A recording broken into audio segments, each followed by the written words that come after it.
I'll get you some more water.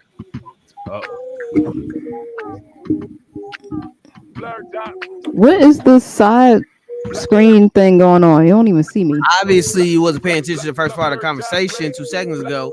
Damn.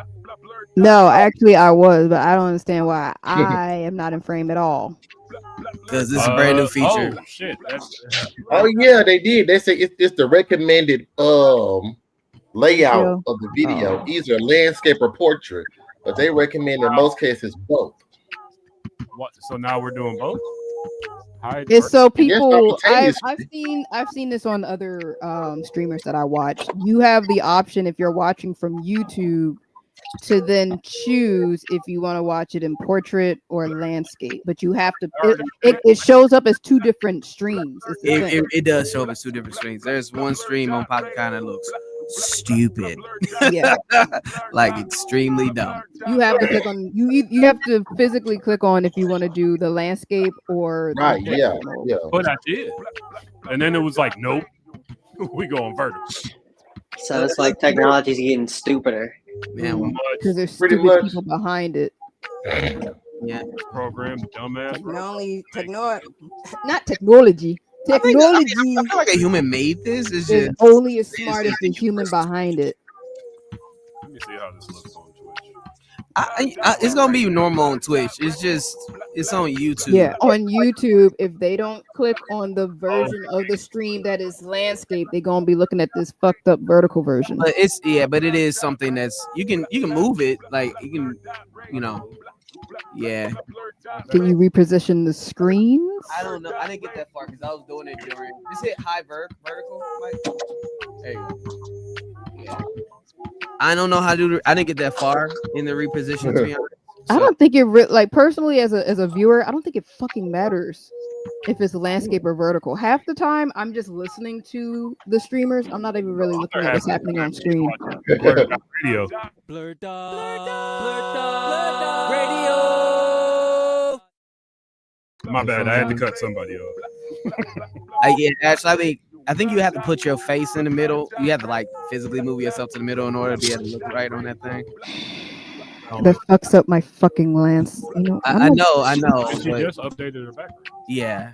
I didn't. I just don't use that screen all too often. Either way, ignore it. Trash.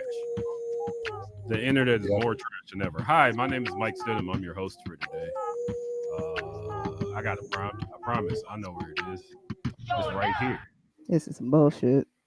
Here. Mike Stidham. Ash Goddam thinks it's bullshit. Here's Ash Goddam.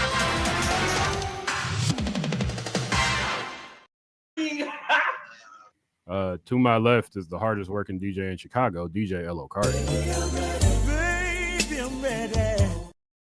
DJ L.O. Cardi. We got Kenny in the house.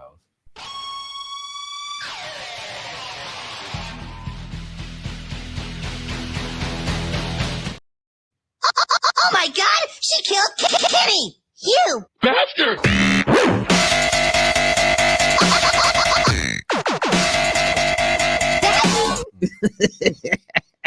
I heard the full one. I haven't heard that one in a while. It's been a minute since I heard that. I was like, let's let it ride. With us tonight, Blurddot family geekster, the super nerd. What's thingy? Yeah. There we go.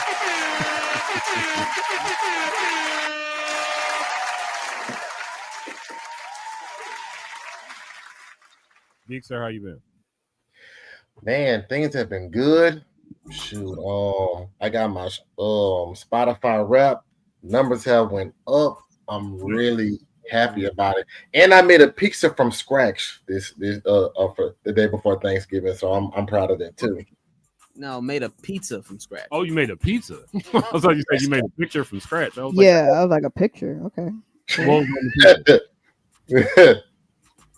but yeah, also wanted to let you all know Archie is on his way. He was getting dressed. Give him a few more minutes. He'll definitely be there to join in with us. So. You putting some drugs on us? What's up? I was about to say you don't got to do that much. Just yes. I don't know. But yeah, introduce who Archie Carter is in relation to you, Geekster. So Archie Carter is definitely I'll say one of my closest friends. He's a fellow nerdcore hip hop artist, practically like an older brother, and he is the second half of the Lunchtable Owners, a group that we came up together with a few months ago. And what I like about the bond that we have is that we have a great relationship when it comes to music and outside the music and stuff like that. Okay. And it's really dope. I've actually gotten to see him, his wife, his son, and the energy has been truly authentic. So I already knew right there and then that we were going to be intertwined with each other's lives for a very long time. And I'm happy about it. I'm grateful for him. Very dope. Very, very dope. What makes you two musically compatible? I think the thing about that is that both of us are tongue twister. Both of us are socially awkward.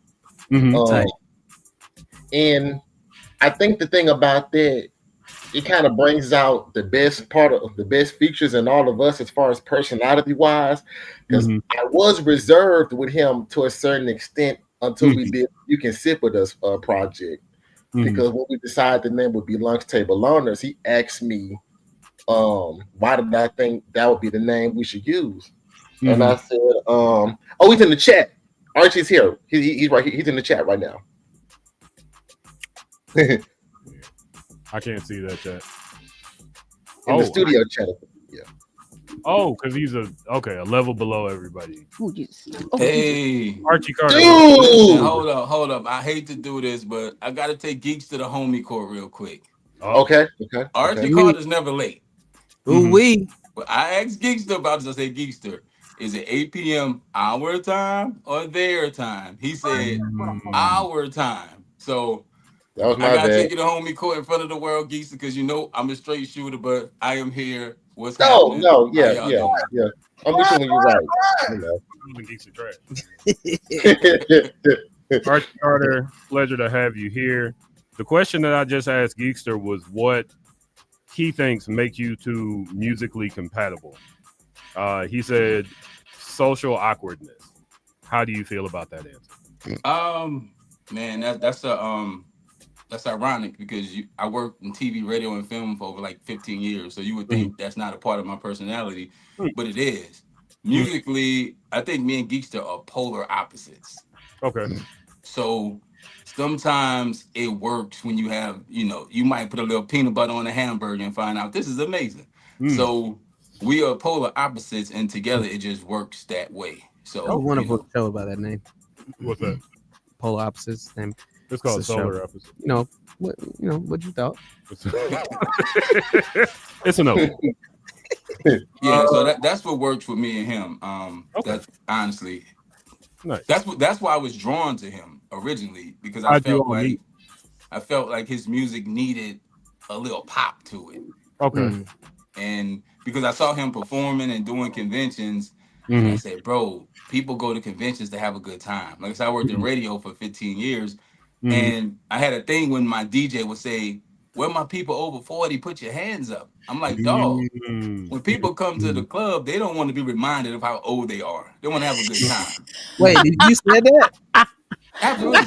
Yeah. Who wants to be reminded that they're 50 in the club? We hit a party, bro. Throw the Cupid shuffle on and get it. Yeah. Who's got student debt? Woo! I said, Geeks, your music's good, but make some noise. At these conventions, it's a party. So let's have a party, but still do it the nerdcore way. So. Okay. Very good. Over 40. Probably half the convention nowadays, honestly, because these shits is expensive. Yeah. My hairline says it. If I take this hat off, it look like Tiger Woods had a bad day at the golf course. Wow. Yeah. Which convention did you all meet at? Blurfest Nola. Blurfest Nola. Okay. Nice. Shout out to Vanessa Davila. Hey, what's going on, Vanessa? What's happening? You do know who that is, right? I was about to say, one of y'all knows who this is, right? Oh, hey, how's it going, Vanessa? What's going on, Vanessa? Thank you for joining us. Come on now. let's talk about the Lunchtable Loners project. What are some themes explored on Lunchtable Loners? It's an interesting name. I don't want to guess at what the themes might be. Well, the name came from my verse on Nerdzilla. Okay. And I said Lunchtable Loner in the verse. And I was like, you know what? That's a lot of people's story. You know, even though in high school I played football, I wrestled, went to state, did all these things, I was still like that kid. And going to conventions, working in radio, film, talking to people, you get the sense that that's a lot of people's stories, but they aren't very transparent about those things. Okay. And I was like, you know what? Let's roll with it. Let's make it a thing, right? As you can see, even with our merch and what we have on, it's actually a school uniform because it ties into a lot of animes. You know, most animes, it's a school theme. So we even try to keep it, you know, uniform. We have polos and khakis and a bunch of other stuff. We got Letterman jackets on the way because we want it to be not only a thing, but like a place for people. And people have really been gravitating to it. Our inbox is always with people's asking us questions, and you know that's why the phrase "you can sit with us," you know, the original phrase is "you can't sit with us," you know, but you can sit with us because we just like you, and we want you to be able to have a safe space, and that's what we like to create with our music and our shows. Nice, very dope. Where can people find that merch and that music? The music is Lunchtable Loners everywhere. The merch is actually on the way. I don't know if Geekster talk to you guys about this, but we actually headline an anime verse in Houston in February. So it's us, and I told him K-pop Demon Hunters are going to be there. There's nothing bigger in the world than the K-pop Demon Hunters, and you got the Lunchtable Loners on the same stage. So we're going to have all that in Houston in February, 13th through the 15th. For sure. So check for that in February. Folks watching, folks listening. Houston, come through. For sure. Shout out to Houston. It's really hot there. I'm from New Orleans, bro. We're way up here in the north. There's a lot of snow outside. The first time I got out of a car in Houston in the summertime, I felt like I was on fire. Me too. I saw it. I lived in New York for 1 year. I called my mom in the middle of the street when the snow truck was driving by. I'm not gonna be here next winter. I'm out. Listen, New York ain't got nothing on Chicago. New York is actually further south than Chicago is. Oh wow. We get it bad. Shout out to everybody marking parking spaces and who had to pull their boots out of the closet these past few weeks. Wear my juice boots for a while. I do feel at home in Timberlands. This is where I belong. So Archie Carter, we start off every show with a segment called Blurddot. Hold on, let me hit the button. Blurddot. During the Blurddot segment, we talk about whatever geeky thing we have done in the, I don't know, week, month prior to this show. So I'll lead by example. My Blurddot. Darren, who is my best friend, who doesn't have a picture down there, showed me a wrestling match that, if this had been the first wrestling match I had ever seen in like 1980, what was it, 6? When I started watching wrestling, I'd never watch that shit again. Oh man, what was the match? It was, Darren can help me out with this. There was a white man named Hangman. I know y'all like Hangman. I do not appreciate it. White dude being named Hangman. I'm sure he's a great guy. Adam Page? Yeah. He's a very great guy. I bet, but not a great name. Horrible name, by the way. There was a young black fella in the ring with him. First they started stapling stuff to each other. Swerve. I got you. I know what you're talking about. The match, he like pierces his cheek. The syringe. Hits him with a chair, and I was like, I'm all about fake violence. That's a good time. Freddy movies, Jason movies, your mixed bag of horror.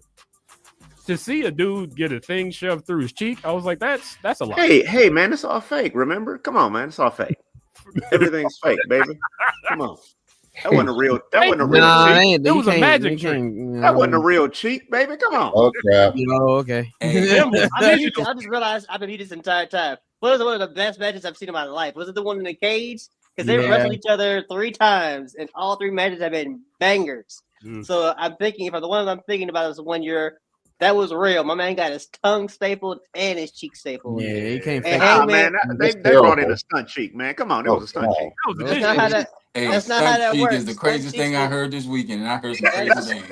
That's how they do real. That's how they do them sex scenes with the women that don't want to do it. They bring in stunt cheeks. Come on, man. That's not how that works. Respect professional wrestling in this bitch. I'm talking Don't about call, the streets. don't call stunt women stunt cheeks. That's not. We Yeah. don't start that. Stunt cheeks. Like with the whole storyline behind Adam Page and Swerve Strickland is incredible. Yeah. Those dudes had 3 championship matches and a grudge match, and spectacular shit. Like Hangman burned his house down. Swerve basically broke into my man's house with his kid and wife there. It got real personal. It's good shit. We saw 5 stars. I'll say again, I'm not trying to yuck anybody's yum. Wasn't for me. But if But wrestling it hits sounds like you're gonna violent yuck my yum. when I was a kid, I was like, not for me. Actually, it was that violent when you were. Here's the thing: it was Not that because violent when you were a kid. Not on basic non-cable television. Worst I saw was Sid Vicious hang Shawn Michaels from some ropes, and his feet were dangling. All right. See, that's the thing. Sid I'm Vicious telling was you, you just didn't see it, but it definitely was on regular TV. Trust me. Well, they was bloody motherfuckers up on TBS and TNT in '86. I wasn't on TBS. We didn't have cable till I was in high school. I'm glad. Dang. Because I would not have loved Macho Man Randy Savage as much if he was going around stabbing people through the cheek. Stabbing cheeks out here. Stunt cheeks. Macho Man never was in hardcore matches, so you wouldn't have to worry about that. I'm about to stab some. He was in hardcore hip hop. He was be a man. He was being a man. Be a I man. had that CD. I didn't buy it. Yeah, that's I saw that. That's gonna stick with me for the rest of my life. Shout out to Don't forget the cinder block now. Come on now. Oh God, no, I don't want to remember. Hit him with the cinder block on his back. Woof. That nigga had fucking is all down his back. I'm like, this is a lot, folks. I like the good fake fight. Real though. Yeah. Next time I'm gonna show you the first woman's blood and guts match. Next time I'm gonna leave. Actually, no. Nah, man, you just gotta show him Japanese women's wrestling. You take Nah, them all the way back. the women's blood and guts match. I did watch that shit. It was good. But y'all want some real bloody women's matches? I'll give you. No, I'm not trying to make him leave the entire house. I just want Howard. This is the last thing I'm gonna say. Then I'm gonna leave. Howard. Joshi Pro Wrestling in the 80s was the real shit. Bitches was literally having their skin burnt off by barbed wire. Y'all ain't about that life. No, I'm not. Cowards. Absolutely. Hey, I'm a wrestling fan too, but that ain't my ministry. Shout out to the Japanese women in the 80s. They fucking crushed it. That's where the real men figured out how to do hardcore wrestling from the ladies. Shout out Respect to history. All the ones that survived with that. Well, I could start my Blurd out there if you want me to. Hold on. Wait. First, let me find the button. Archie Carter. What you got? The last 48 hours alone been pretty gnarly and nerdy. Speaking of hardcore wrestling, yesterday I was with Mick Foley. Shit. I was at Cajun Con. To try not to get in his ear. And we talking about the row of wrestlers was Kevin Von Erich, Jake the Snake, Ted DiBiase, Hacksaw Jim Duggan, Mankind, Rikishi, Ron Simmons, Earl Hebner, the Archie Carter, One Man Gang. I did Cajun Con. As you can see, I got the nunchucks right there signed from Johnny Ninja Johnny Michelangelo, the original in the suit Michelangelo Ninja Turtles. They were there performing with Partners in Crime who did the Turtle Power theme. For sure. And I met the voice actor Majin Buu, who's gonna sign my arm, and I'm gonna get that tattooed on me. Went from there to an actual wrestling match, Louisiana Wrestling Alliance. I made my debut at the Pit last night. That's just in the last 24 hours, but this past week has been pretty cool. I got a Costco membership, and I adopted a cat named Mango. So that's nice. Shout out to that. Welcome. That's just this week. So that's just this week alone. Is Mango a small cat or like a grown cat? Mango was less than 2 pounds when we got her. So You got a little kitty cat. Okay. yeah, so that's just last 24, 48 hours. Shout So out yeah. to the kitties out there. I believe that if you save a cat, you go to Egyptian heaven. I'm on my way. Yeah, Facts. I'm on my way. Egyptian musk all around. for sure. So, that's not. I don't like the smell of Egyptian musk incense. I'm sorry to admit that on stream. Shout I out. used to mix the oil with my cologne, and I got a lot of head turns from older women. It was an older women. It was like that's a cheap. I put the twinkle in their eyes when I walk by with the Egyptian musk on. Baby, you got them smelling salts on, baby. 60% of the time, it works every time. Yeah. Well, thank you for that blurred out, Archie Carter. What was how tall was the real Michelangelo? Shorter than me, but I'm 6'2". I figured he wasn't. To be in a turtle suit, none of them turtles was all that tall. Yeah, Ralph, Donnie, Mike, all of them was there, but yeah, they weren't. They weren't like under 6 feet, definitely. Gotcha. Gotta be tall enough to fit in the suit. This is true. And move in it. Yeah. And move so well that little kids like me practice roundhouse kicks in my babysitter's backyard. Did we hit each other? Yes. Yes, we did. Thank you, the Archie Carter. What they don't tell you about them suits They stink. is that after about an hour or two, those suits increase about 20, 25, maybe 30 pounds. Yeah, because Because all of the sweat. Yeah. And it's hot. That's It's nasty. hot. It's like a Hammer music video. You can't have nobody else in that suit. Shout out to Warner Saunders, who all over my chest. worked on tour with James Brown and Aretha Franklin, and he's like, "Here's just what they won't tell you about the outfits James Brown put on. Stinky as fuck." I mean, no disrespect, but James Brown was drenched in his own sweat by the end of the night. Absolutely. He had to wash that smell out. He had them many perms he sweated out. Oh, for sure. Rest in peace, James Brown. Next Crazy, up on crazy the blurred bastard. outs, Geeks are the super nerd. What you got? Oh shoot, I really haven't blurred it out that hard. I just been training on Street Fighter Third Strike, streaming on Twitch this whole week, trying to gain my followers and stuff like that. What are you playing? What are you playing it on? PlayStation 4. On PlayStation 4. Do you want to Your PlayStation is let's say your PlayStation is still working. My God, Mine do. I think I'm gonna tell you, Man. this is what I've been dealing with, and I don't know. Maybe the universe is telling me it's time to upgrade, but I'm being stubborn. I mean, Every so often, what I'll do, I'll go on Twitch and I'll say for like 30 minutes, I'll be straight. Out of nowhere, I have to reconnect the Wi-Fi to the PlayStation 4. So And does your this- PS4 sound like a jet engine? Does it sound like the fans doing too much work? Yeah. It's about to Just fly like away. a jet engine is about to fly away, G. Yeah. Bro, if you play anything that like, it's a good thing you're playing Street Fighter though, because if you were playing anything that's like attempted to be next gen, your shit would be sounding like it would sound like a 4x4 trying to get up a hill. Mine sound like that now since the new Fallout update. My Yo, PlayStation yeah, crashed listen. every 20 seconds. My partner's been playing Fallout 76 on my PS5, and it's like, wow, this looks so much better. Like we was really out here in the stick struggle on the PS4 trying to play Fallout 76. Like I can't do it. Like You play Fallout? I used to. I haven't played in a while, but my partner still does. She's been playing since the update, so I watch her play. I got an album all about Fallout. It's called The Eternal Sunshine of the Vault-Tec Mind. Nice. Definitely that makes Lunchtable Loners make sense right there. Just in that one sentence. After knowing Geekster for years, the thing that got my attention from Geekster is that he made an Art of Fighting album, and I was like, the Art of Fighting? Who the hell even remembers that? So shout out to y'all in your deep nerd. And that's why I got the Costco membership, because I was looking for the Nuka-Cola releases. So shout out to Fall. Got 3 cases, by the way. Anybody looking, I got you. Is it It just tastes like cola. What does it taste like? It's 3 different. Well, Fallout.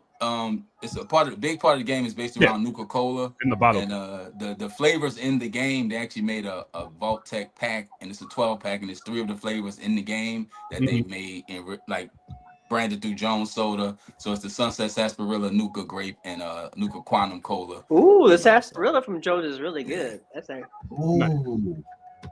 Yeah. Is it okay? When I see you next week, I'll put you on because you're gonna be in town for the film festival. So. Oh yeah. I meant to tell you, I got a performance at a film festival at Henry Turner Jr.'s listening room. Henry Turner Jr. is freaking legendary. So with him, he was a great musician, guitarist, and he also used his platform to be able to help the community, also help the youth in that area. And he did it to a level to where the whole city dedicated a day to him, Henry Turner Jr. Day, but he capitalized off that and turned it into a Flatfoot festival that happens. I think it's been going on for the past 9 years now. Okay. So I got to meet him after I performed, and I did so good that they actually invited me to perform at the film festival. A lot of movie directors, movie producers will be there. So it's really a good opportunity for me to network and possibly get some of my music on as a soundtrack for some of these movies. Nice. Very dope. Congratulations on that. Also, Henry Turner Jr. has a very nice website. Then after that, I'm taking Geeks to his first wrestling match. So nice. Hopefully I see somebody throw a chair at somebody. Or you slam gonna see them a lot, brother. I mean, they usually kind of have to. Hopefully you don't see somebody get pierced through the cheek. Stunt cheeks. The stunt. Depending on where you're going. Oh. I think we got our next single, Geeks to Stunt Cheeks. Oh no. Let me know when you release that. I want to hear that. Geezer, you got anything else that you're blurting out about? Oh shoot, nah, not that I can think of. Okay. Well, thank you. Say it again. Oh, that ends my blurred out. That's all I've done lately. Gotcha. Thank you, Geekster. Next up, Ash Gotti. Well, I'm a year older. Hey, come Older on hell. now. It says the You're Crypt old Keeper. street. 1 foot in the grave. Yeah, I still look younger than all of you. Hey, I don't know. ain't You gotta can't say say that. I've never seen Darren face. You ain't got to say that. I could tell from Darren's voice. I look younger than him. Wow. I guess I talk like this now, huh? Whoa. He said you can hear the ARP in his voice. The AARP is double A, sir. You would know, wouldn't you? Yeah, I would, because I'm old as fuck. Now get in the grave. Get in the grave. Congratulations on being Jesus' age. Jeez. He is not my age. 33? I'm older than him. Oh, you're 34 now? Yeah. Ooh, that's close to 35. You are almost old. That's funny. I'm older than him. I bet you I look younger than him. But in any case, no, I'm sure. What else did I do other than getting older? Saw some movies. I saw Demon Slayer? No, I did not see Demon Slayer. I'm gonna just have to catch that online. Honestly, I'm waiting for the part 2 to come out so I can just do both at the same time. Oh yeah, me too. Huh? Me too. Part 2 isn't for a while, but we lose. Elgin? No. The internet is so unstable in here for some reason. I don't know. There he is. I saw Zootopia 2. I don't know if I saw Zootopia 1. It was fine. Like, I would say quality, both in like visuals and story, it's on par with the first one. Okay. Even though it's been 10 years, I think, since the first one. But in universe, it's only been a week. All right.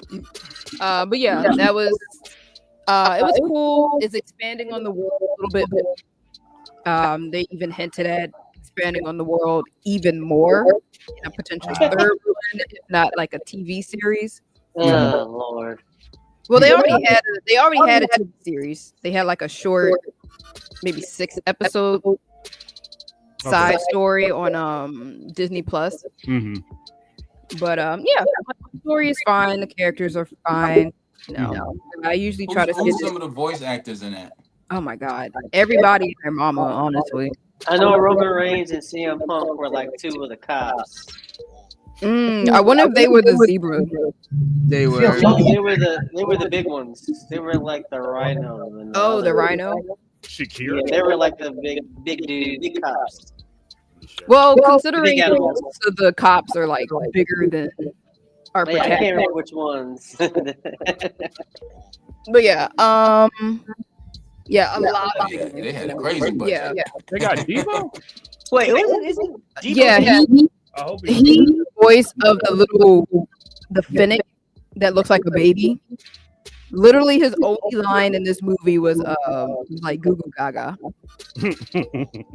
Yeah, so I'm not sure who bike at one point.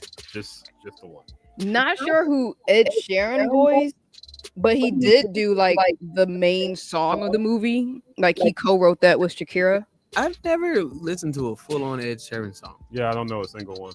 I know one. Yes, you do. Sheeran song and it's "Castle on the Hill." Shape of You. I'm in love with the shape of you. Oh yeah, that song. Yeah, I remember that one. Yeah, Shape of You is the only one that I really know. But yeah. But what shape of you is she? And Evergreen. When your legs don't work like they used to. Damn, that's like a over 40 song. Danny Trejo. When your knees stop working. Okay, so The Rock is in this. I thought The Rock was in this. Okay. Now it's Roman Reigns. Roman Reigns and CM Punk. Roman Reigns. Not sure who CM Punk was an actor. I don't know. Anyway, so that movie's fine. I also saw The Housemaid. What do you give it out of 10? Out of 10, solid 8. Okay. It was fun. Looked good. I like the world. I like how sarcastic Nick is as a character. Like he doesn't have that like a emotional come to Jesus moment because again, in world it has only been a week since the last movie ended, and they've only been on the police force as a team for like a week. And I think Judy herself is only our cop for maybe a couple months. So actually, you're going in and out. You said only been a cop for a couple months. Yeah. So them fucking up the way that they do makes sense, especially given Judy's personality type, which I thought would clash with Nick. Nick is he's the fox. Yeah. Oh, he's a fox, all right. But like watching how it plays out, and he constantly reminds folks, like when they ask him, like, why don't you take things seriously? He's like, I use comedy to hide my childhood trauma. Like he says that. He says that at least twice, and it's like it's partially a joke, but it's also true. And I kind of appreciate that he's like not hiding from the fact that he's like, yeah, I'm avoiding a lot of conversations because of my trauma. Yeah. But shout out to little kids for like growing up with that thought. Yeah, but like they also introduce like the sense of like therapy too, which he is open to, but like with most people in therapy, it's gonna take you a bit to like actually see its benefits. So yeah, not even just results, just like actually see that this is helpful for you. You know, just talking to a professional. Professionals are not necessarily going to give you the answers. They're just giving you the tools in the space to work through these issues. That's how I see it. That's how my therapist does. So ask me like, okay, so what do we want to concentrate on next week? Type stuff, or like here's some material I can give you to read and work on, and then we can regroup next time we meet. Type stuff. But anyway, back to less depressing things. Also saw Did I tell y'all? I told y'all I saw what's it called? The Running Man. Did I say that last time? I saw it too. Yes. Yeah. So saw Running Man, saw The Housemaid. What's The Housemaid? With Sydney and old girl who was the Sydney Sweeney before Sydney Sweeney became Sydney Sweeney. Okay. What's the premise here?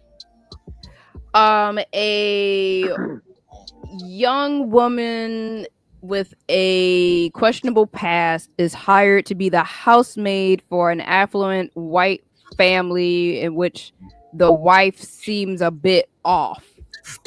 And the family themselves have their own kind of secrets, and it kind of clashes and comes to a head. I enjoyed it. What DJ Alokari meant by the lady who was Sydney Sweeney before Sydney Sweeney. You know what I mean? Yeah, that girl. The other chick, the one in the window, her. She plays a real good stupid person, unstable person. Yes. Does she ever? She plays stupid well. Yeah. Like watching the movie, I'm like, why the fuck is he with her? Like I'm telling you, the way she be crashing out and doing things made me side eye the husband. I'm like, there's something wrong with that nigga. Like The fact that he had the patience to deal with the shit that she was doing. Like you saw in the trailer, this bitch is throwing shit from the fridge and everything. Like she was crashing out, and he's just like, it's okay, you're gonna go take a shower and we're just gonna do this, that, and the third. He didn't raise his voice at all. I would have came down in the kitchen like, bitch, what the fuck are you doing?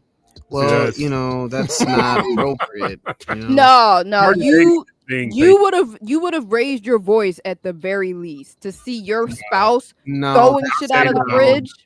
Black men can't do that. Yeah, that's something that white men get to do. We don't get to do that. Shout out to the men with patience. Well, stable black men can't do that. Yeah. Well, also, again, any relationship requires patience. Okay, well, there were many a times during the movie that as Sydney Sweeney, I would have quit the job on the spot. Yeah. Immediately, day one. That crash out in the kitchen was day one. Ooh, how bad do I need this money? Right, but she needed all that the job came with pretty bad given her situation. So I get it. But even I'm like, I don't know, man. I think I might just try it out in my car. I'm gonna just live out my car. But yeah, good money. Can I ask, how was The Running Man, and was it kind of like based on an old movie? Hang on now. Let's hang on now. Hang on. What we're gonna not do is do the spoiler thing. But I'm gonna just step back.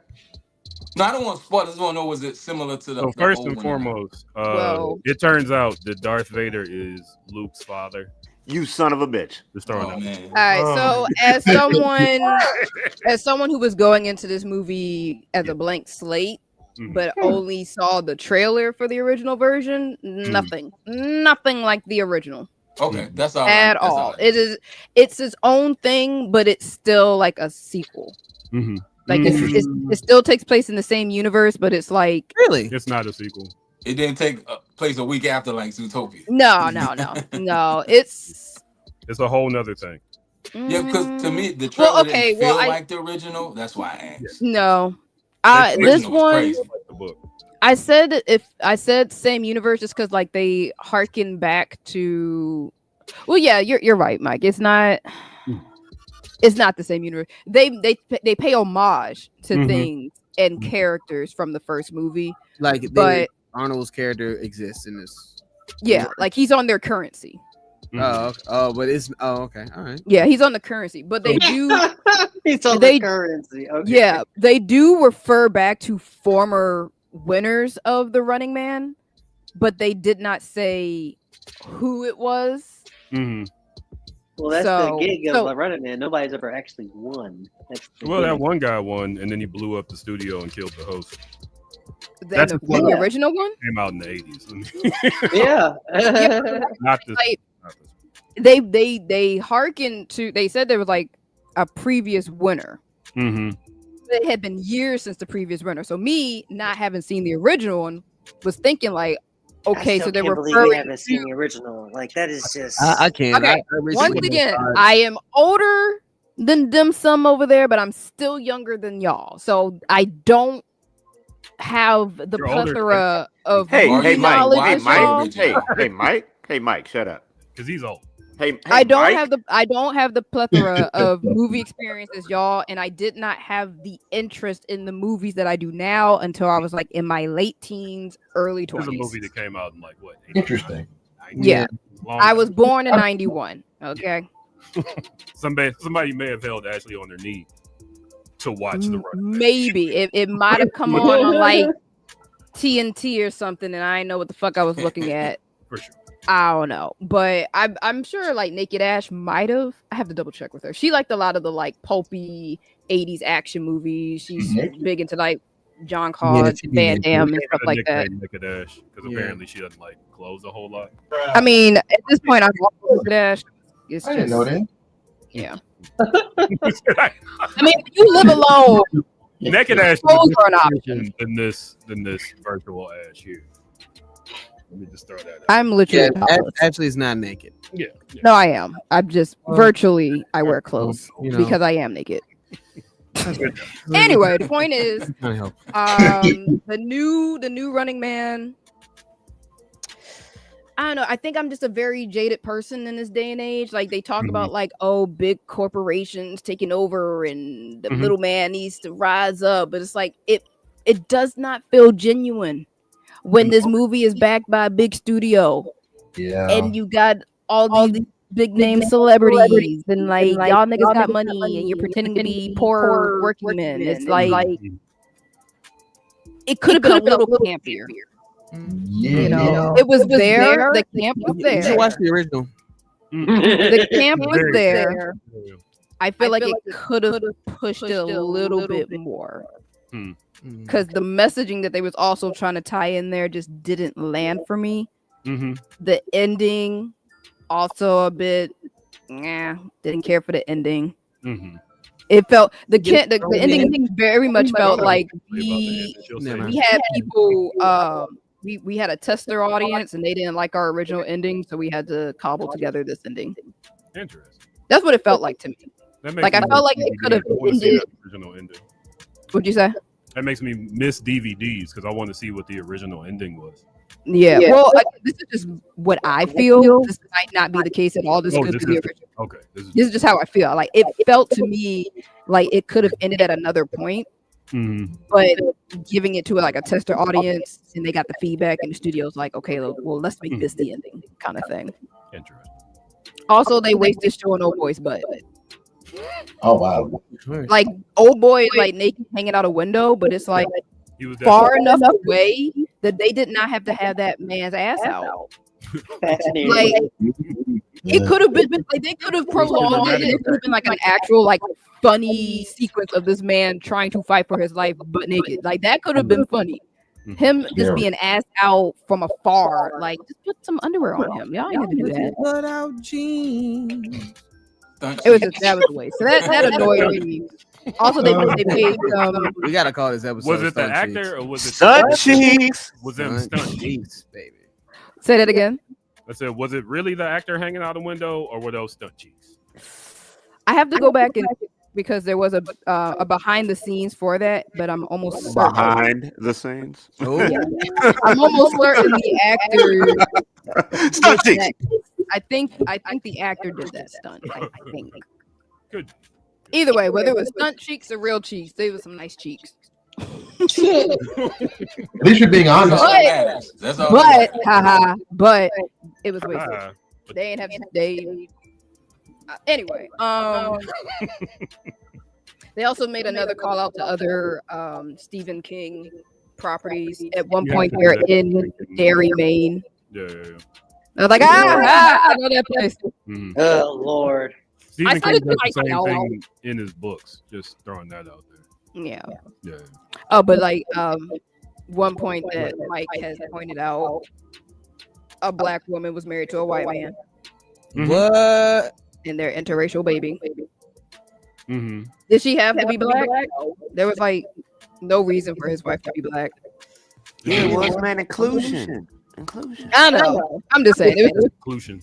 It just reminded me of Mike's criticism of like a lot of commercials that whenever it's an interracial family, it's usually a white husband If and a you're black doing wife. housework when it starts, it's gonna be a And white the house. curlier the baby's hair is, the better. That baby better have the curliest fucking hair. She better bounce off her head if you throw her on the floor. Her hair better be so goddamn curly. Colored, loose curl pattern, high yellow baby. Mm-hmm. Mind you, shout out to all the variations of black that are out there. I'm not trying to say nothing bad about nobody. Oh no, it's just Marketing. feels a marketing ploy when they do that. Yeah, I get that. But yeah, I'll add in another thing that I didn't like. I didn't like Running Man for like the first 20 minutes because not only was it making, how do I say this on there? Yeah, careful. Was it If spoiler? you're going to give the white male hero a black wife and make him be able to use his rage to save his family, I don't like it. Because black men don't get to get angry and then punch windows when we're applying for stuff, and then we can still get in. We do. We just get shot afterwards. We can do that all the time, man. Let's do it. Let's all make a pact to go out and break something right now. This is a bad idea. Also, for people at home, don't do that. Don't do that. So my recommendations for both The Housemaid and The Running Man. The Housemaid, if you ain't got nothing else better to do, you got matinee money, you won't feel like you wasted your money. Damn. So wait for it to stream? Yeah, you can wait for it to stream. In fact, I think it would be even more fun to watch it at home with your girlfriends with a bottle of wine, especially black women. Can I watch it with my all the maid? reasons why they should not have done X, Y, Z in the third. Can I watch it with my maid though? Is she gonna get upset if I watch this with her? You can't afford a maid, so why are we even talking? I got 3 maids looking at me right now, wondering why you said that. Oh, what, your mama and your grandmama? My mom is dead. Oh my God, I'm sorry. My mom is dead. How many? This is the first time I had to tell you. I legitimately forget. I'm sorry. This is the fourth My time. God. My mom is dead. I'm sorry. I'm legitimately. She gone. Okay. Goddamn. I'm I've got it. to the guests. Jesus One of Christ. y'all figure out who's gonna do it. Acting out in front of the company like this. Anyway, watch it with your homegirls, those that are living, all that good stuff. The Running Man also don't need to go to theaters to see it. I think you should watch it as like a double feature with the original at home. Again, y'all know me. It takes a lot to get me out the theater. If I'm seeing it in theater, I probably did not spend money. Or it was highly discounted, or in the case of my birthday, it is a Disney movie that seems interesting enough, and that is what I'm doing as a birthday gift to myself. Zootopia was interesting to you? Hey man, I like the first one. Shoot me with your big gun. Listen, I like the first one too, What? but the propaganda is overwhelming. I'm sorry. Disney has been on one, and I love Disney cartoons, but like I've been trying not to be that about Zootopia and lots of the cartoons lately, but there has been a very obvious like slant into like Law and Order with some of that shit. It's just kind of like, I mean, with this because the movie, like the fox is literally the fox in that car in the movie in Zootopia. It's just the fox who was Robin Hood. So you took the man who robbed from the rich and gave to the poor, and you made him a cop. well, it's just like, they're cops, but they really don't act like cops. Don't do that. No. Don't do that. Let me throw this out here. Zootopia. That's not how that's Any not true. kids watching, cops be lying. Just remember that. Legally, they can lie. They can lie. Yeah. Yeah. Again, watching them in Zootopia 2, though, they go against the grain of the cops so much. I forget that they are cops. You're supposed to.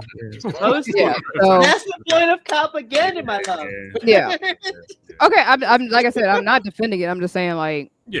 because look, I love It is SVU. effective propaganda, and I feel I like- love SVU. Every chance I get when I fly Southwest, I see if there's going to be a marathon of SVU on USA. Oh yes. That slow burn relationship, man. I'm here for it. It's been like what, 30 years? That's the thing. Like it's very hard to like. That's why I was trying to like hold my tongue because I love NCIS. Like I love my old grandpa shows where it's just like the procedurals. The procedurals. Yeah, but you know what's gonna happen, and like there's a at least with those older shows, like I would say from like the 90s back, there's an air of like Hunter. Not Hunter was sick. Hunter was just badass. Hunter was fucking badass. Like that was the thing. Like Cop they Again were was like, great back in the day. like, But I would say cop shows are rugged. Yeah, like cop shows are rugged as fuck and like kind of realistic and not necessarily like they trying to. But that's the thing. I mean, that's the thing, but there was an air of like this is what cops should be, not like this is what cops are. And it's just like, yeah. You watch the show, Cop. You see Cop say stuff feel- like, he flipped his lights on for a second. I'm gonna pull him over. It's like, why are you pull him over? Yeah. Like, leave that man alone. I have that mindset when I'm watching. When y'all was When I'm kids, did they send Officer Friendly to y'all school? Hell yeah. Officer Dan for the DARE program? Yeah. Friendly. Hell yeah. Oh, He shit. did. He let us run past the speedometer. I thought I could run 25 miles an hour. It was 2.5. I've always been bad at math. Wow. All I know is that Dare lied to us. Drugs are amazing. We all Speaking of let that, the wait. lying down. He's so disappointed in us. Mike, I need two things. First, What's that? I need a continuation because I remember another thing I blurted out on. Okay, so I Wait a came minute. across Wait a minute. Hold that thought because we don't want to cut off Ashley's blurred out. I'm sorry, Ash. I'm sorry. Please continue. My Want to apologies. cut me off? Oh, okay. I'm sorry. Sorry. Oh shit. Deep apologies. Continue your blurred out, please. I'm done. 1 foot in the grave. Geekster going ahead. What do you got? So, once again, I'm sorry, Ashley. If you want, I can buy your popcorn and your hot dogs with the cheese on it when you go to the movies for your birthday. With the cheese on it. Ooh, boy. Yes, the Casablanca cheese. Let's keep rolling because I'm not. My stomach can't handle it. I hate the way Geekster eats, by the way. His diet is terrible. His diet is terrible. Hot dogs, boy, that is. Oof. But Continue, Geeksy. You were saying. so I came across this amazing anime, and I was telling Archie about it a few days ago. It's called "The Fragrant Flower Blooms with Dignity." Actually, isn't that the one where the girl beats people up? No. That's She not. doesn't. She does not beat people up. It's about a girl and a boy that go to opposing all girl school, and the girl school hates the boys school, and the boys school hates the girl school because the girl schools hate them for being dumb. And the two friend groups eventually coalesce. I only got through like maybe the first 4 episodes because my attention span did not go. But from what I saw, it was very cute. Like I will probably come back to it later. I just have a very low tolerance for like romance stuff, so I can only like watch something like once a season or read something. But yeah, very cute show, very realistic. Like it's not a whole lot of that will they won't they that you get in some of the earlier shoujo stuff. Like it's a believable coming of age first love kind of story. Yes. Literally everything she just said. But wait a minute, you're not into romance, but romance brings forth beautiful blessings. The fact that you said that Can we while clip that? Hey, Can we I told clip that? y'all we are polar opposites. I want to make that a drop. This nigga a hopeless romantic over here trying to talk to me. Get that off the back of somebody like memorize that off the back of the book, okay? Woo, that got to be a drop. Holy shit! What book was that from? I thought that was coming straight off the dome with him. No, that came from the heart. That came Dickey. from a There's an genuine Eric and Jerome sincere Dickey book. feeling. Oh shit! I Oh. appreciate it. I love that for you, Geekster. But no, I have the heart the size of the Grinch before Oh, that's fucking he turned hilarious. over into beef. But yeah, Oh I my can God. only tolerate but so much romance in like a year. The Grinch was And- misunderstood. He Wait, didn't don't hate you? Christmas. Don't He you? hated people. Wait, don't you read Yowie? Okay, the okay. Yeah, hold up. Romance. What? No, okay, but that's what I'm saying. The main romance that I'm reading is black or white. It's gotta be That is gay. what? It's got to be real clear. I mean, Okay. I have a Non-conventional low romance. tolerance for romance, so I'm very particular about what I read and what I consume. The fragrant flower blooms with dignity is a very sweet and pure kind of story that hurts No, it my heart totally to is. watch because it is so sweet. It's saccharine. So I can only tolerate but so much. The stuff that I'm generally reading is more on the adult side. It's not as pure and innocent anymore. It's still mature, sometimes leading into the smutty, but more Like High School tolerable. I just wanted you to say that. Like High School DxD, because it has love and smuttiness in it. No, I refuse to watch I'm gonna put the train back on the tracks here. Geekster, you said you watched this long anime title that is too sweet for Ashley. What else did you have to mention? I want to ask Kenny an important question. Dude, are you okay? Because usually in the midst of the live, you'll be hitting your bong a lot and drinking massive amounts of water behind it. Are you okay? Did something happen? Yeah, Kenny, why aren't you smoking that weed? Yeah. Why'd you hit that phone? Listen, man, we call that a little sin. Oh no, I'm talking Normally around the Western. I just had a cute little boba bong. Yeah, I've been smoking all day, so I'm pretty high already. So there is that point where you're probably not going to get any higher, and you just got to stop for a while. It's also, listen, sometimes you gotta manage your high. Yeah. Great question. I stay very hydrated. I actually have my water cup, my pop cup, and I just finished my my lemonade iced tea because I have high blood pressure, so I have to stay extremely hydrated if I'm going to smoke weed because I sweat a lot and high. Yo, What you need, Kenny, what you need is my discount code for Advanced GG. Is an urban remedy. Segue us into a fucking commercial. What's the Wow. Here I am thinking he's genuinely concerned, and he's like, nah. I was concerned, but when it says stay hydrated, I do the perfect remedy. Go ahead, hit that commercial. Geekster, what's that code? Hold on, let me share the screen. Okay. The code is Geekster92. Yeah, different flavors for sole purposes. One to promote proper sleeping, one for hydrating, and one for energy. And best of all, no caffeine, which means no crashing. I recommend it for everyday life, whether you're exercising or you're working or you're like Kenny and you want to remain high all throughout the day. This is a must-have product. There it is. And most importantly, and you deserve it, Daddy. Nigga, I'm dead. This is not sponsored by Blurddot, nor do we get a kickback. All Geekster. It's not.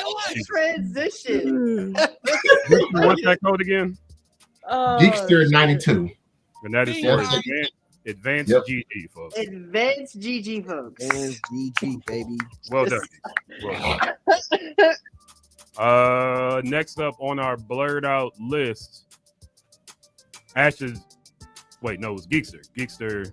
That concludes your blurred out. Wanted to do Yes, sir. Yes, sir. Absolutely. Any tangential blurred outs that you didn't get to say during your? No, please, let's go forward. We'll be here for another hour. No, that was it. That was all I could think of. That was it. 100%. Kenny, you gotta start showing off the bongs. Like the bong collection is immaculate, and I need to see. There's a collection. If you're gonna do that, then you should like a boba bong, bro. You try, Mike. Yeah. What's the bong of the week? I mean, Bing bong. Yeah. Bing bong. I don't know if I showed off. That's a drop. Yeah, you never heard that. I don't know if I showed this one. So this is a poison apple. This is where you put your weed at. Yes. This one is no. It is. It's basically drugs like are bad. Okay. It's basically like the poison apple from Snow White. Sleeping Beauty. Oh, yeah, thank you, Sleeping Beauty. Oh no, you were right. It was Snow White. Yeah, Snow White. Yeah, Sleeping Beauty. I was thinking that. Hers is gonna be a spindle. Okay. Hers Yeah, is a hers, spindle. yeah. But so yeah, she had the Snow White had the Yeah. The poison apple. So basically, you smoke it from the stem up here, Mhm. and yeah, this is from which one is this one from? Shit, I can't remember. But yeah, they're not paying me, so I ain't gotta tell y'all anyway. There you go. Yeah, I just want to see them. Just have a whole curio case. This is I'm millennial working curio on that because I actually have a. That's actually what's next because I finally actually do have enough glass that I actually kind of need a glass case to like exhibit them in. Yeah. So I actually also have a candlelight bong, but I'll show that one off next weekend. But my actual blurred out because we haven't been here for weeks. I saw Predator Badlands. How'd you like it? Ah, gosh, 10 out of 10. 0 notes needed. You got your runt. Listen, you got your runt predator. He got to show off for the family because he's seen as the weakest link. And I've heard that Predator with daddy issues. Yo, so it is. So, but like, so they're called. So we also learned what the predator species is actually called. They're called the Yautja. So that is the species name of the Yautja. Is the predator? It's the Yautja. So basically, is that why they jump like that? So basically, Yautja. So basically, he has that to sound like prove what his old father. man his lady. She got Oh, that my Yautja, Lord. baby. So basically, the plot of the movie is that he's gonna prove his father wrong. There's some other stuff with like another family member that I will not spoil because it's actually key to the story. But essentially, he gets dropped. Like essentially, we are here rooting for the first time in all the movies, or since Alien versus Predator, you're rooting for a predator. Right. He's stuck on an alien planet that's straight up just meant to kill. Like it's legitimately the Predator movie where all the humans got dropped onto like a dangerous planet. Same idea, except it's a planet that's kind of like a proving ground for the Yautja. So basically, the young Yautja is going there to kill this unkillable beast that even his father couldn't kill to prove that he should be part like. So basically, Yautja don't get their invisibility. Like they have to earn that shit. So he does not have a cloak. So basically, this predator is actually undergunned and underarmed. Like as a game experience points. Yeah. Yes. So you're playing on hard mode. Is there dialogue in this movie? So all the dialogue is essentially closed caption. So pay attention. But it does sound. Did they speak Yautjanese? No, shut up, Elgin. So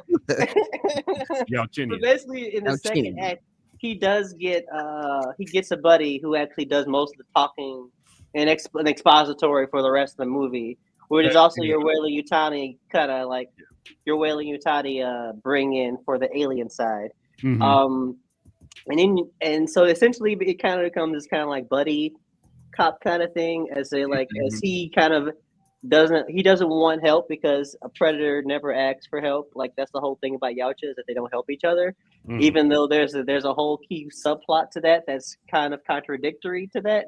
But by the end of the movie, everybody's clicking like every cut. I would say this: I didn't see it in IMAX, but I'm regretting not seeing it in IMAX because the fight scenes were tremendous. Like because this movie, a lot of the creatures were CGI, but it still felt like there were some practical effects that went along with the film. It all worked together. So if you've seen Prey, if you've seen the other Predator movie, there was the 3 short stories of all the heroes. Yeah, if you like all those are directed by Dan Trachtenberg, who also came back and directed this one. So everything ties together. Basically, if you like the action in those movies, you're gonna like the action here because he keeps the same formula. He does not break what he's got going on. Also, can I ask you a real quick question? Yes. I seen it too. I had a problem, but I want to ask a question. I want to see how you feel about it because you seem like you're really well versed in Predator. I've seen all the Predators. I've read a bunch of the comics. I love fucking Predators. I had a fucking problem. Whoa, calm down. I'm just Well, it's getting, Predator. the blood is getting boiled. The blood is boiling. Roll through. No, I like the movie too. It was just one thing in it.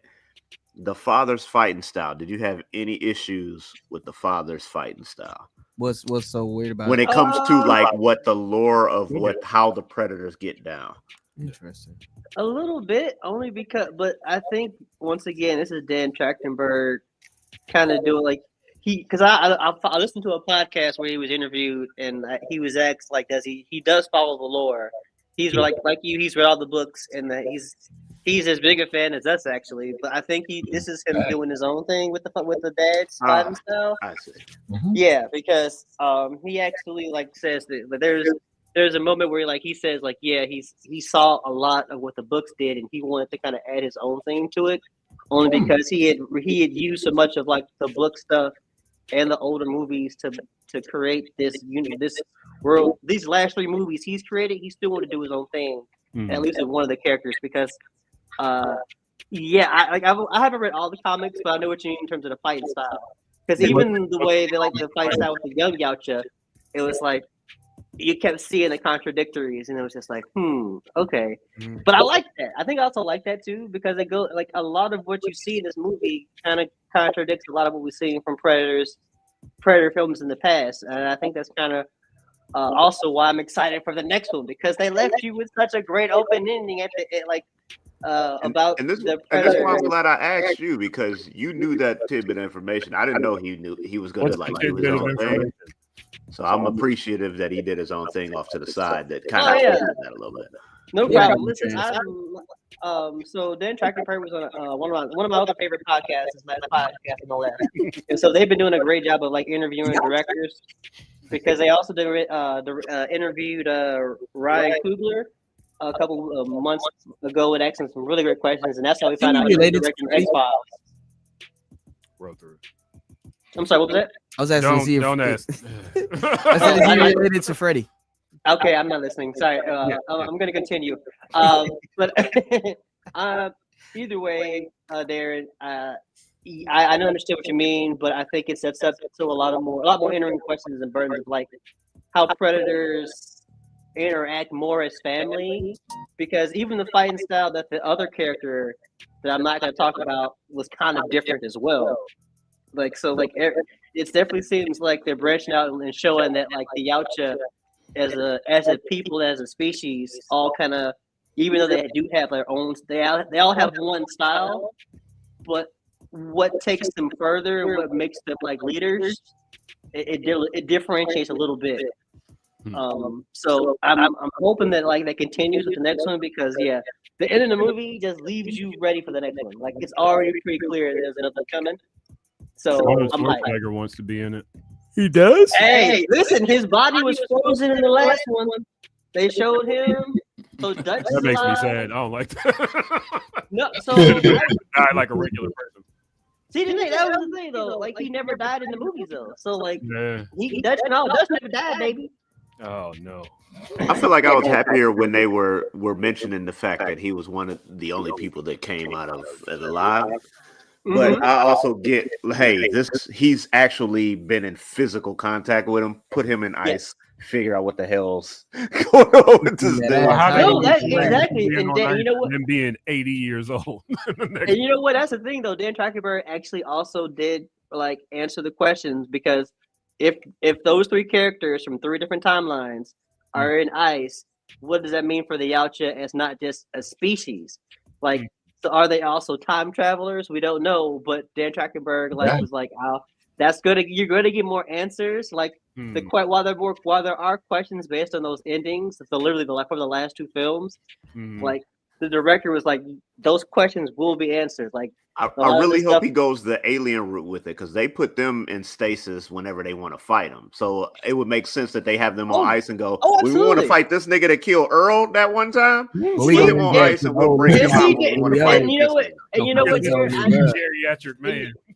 And you know what, Darren? I did. Bring your old ass out now. I'm like, because I left out a very important key plot point as to why Weyland-Yutani is there, which are also kind of connect to having the aliens brought in later. Yeah. So, like, That's why like this movie does such a good like.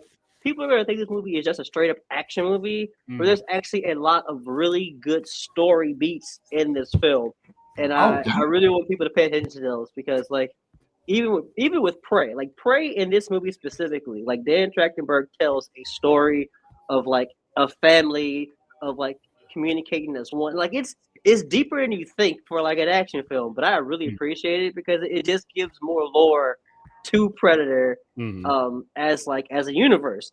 Nice. So yeah, 10 out of 10. This is something you go see at the movie theater. Go see it. Been playing Marvel Cosmic Universe. Just through the first 5 levels. Haven't beaten it yet. What's the highest combo you've gotten so far? I just did like 120 something combo with like She-Hulk and Captain America because I just keep throwing Captain America shield. Like I'm just spamming that bitch and then using She-Hulk to catch dudes in the air, throwing them back in the air while I throw the shield back. So basically, it's like air period, not air period, but it's like air comboing people. It's pretty fun. I think I just unlocked Phoenix. So yeah. I just did a Rainbow Road with we called it Rainbow Road. Yeah, right. Never the road to Valhalla. Never the road to Valhalla. It's just Rainbow Road. So like it's been really fun. Dotemu has been on a roll. Like I want to play Absalom because they basically take the kind of like the same premise of like Turtles. That's a really good game. And Cosmic, yeah, and they do roguelite with it. So like I'm definitely gonna grab that next. But this is another like I'm my one kind of like caveat to some of these beat 'em up games is because they play so fast. Yeah, they should start actually having like survivor modes like day one with the game. So like there's a little bit more replayability because Mike, I understand where you're coming from. Like once you beat it, we played through and beat it in like half an hour. It's like and that's the thing. Like this again. That's why I like the River City Girls. You get to have a whole city to deal with. Yeah, exactly. And once you beat it, you unlock some more characters, and you can play it a different way. Like that is the one thing I think that like that is the one downside to some of these beat 'em ups, like including Turtles and this one, and Streets of Rage is that like once you play it, unless you like doing score attacks. Or like I like doing survival, so I'll always play a survival mode game because I have Double Dragon Gaiden, and that's all I do now because I've beaten the game enough. But like I love going back with different characters that I'm still unlocking and like playing those beat 'em up modes where you just fight waves of hordes of bad guys. Like it's super fun. And this game is honestly Marvel Cosmic Invasion is tailor made for that type of gameplay. And I kind of wish that was something that was immediately because I'm having a good time with it and I'm going to play it a lot. I'm going to play it over and over again because I love using all the characters and different styles of play. But like that's not everybody's going to want to do that. So I think maximizing that play time is something that I think is still key for them. So like give this one like a playability. Yeah, absolutely. 8 out of 10 for the game. Definitely worth your time. Definitely worth playing. If you're on Xbox, you don't have to pay. If you have the Xbox membership, you don't gotta buy it. It's already there. But for anybody else, you gotta pay that digital fee of $30. For sure. And it's worth it. It's actually worth it. Yeah. I think it was $26 when I bought it. If you like Marvel vs. Capcom, it was $26 when I bought it. If you like Marvel vs. Capcom or any of those games, it's that game as a beat 'em up. So it's kind of hard to mess up. Ooh.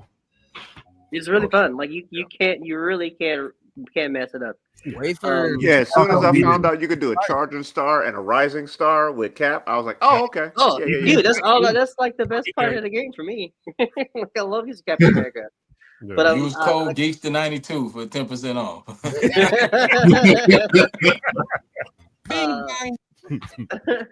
But definitely that game. Still playing Fist of the North Star, Lost in Paradise. I love that game. Oh, it's so fun. It's like I finally unlocked some modes where like now I'm just doing like and I'm never gonna like beat the game because now I'm a bartender. I'm just making drinks for people. Like I run around as a bounty hunter.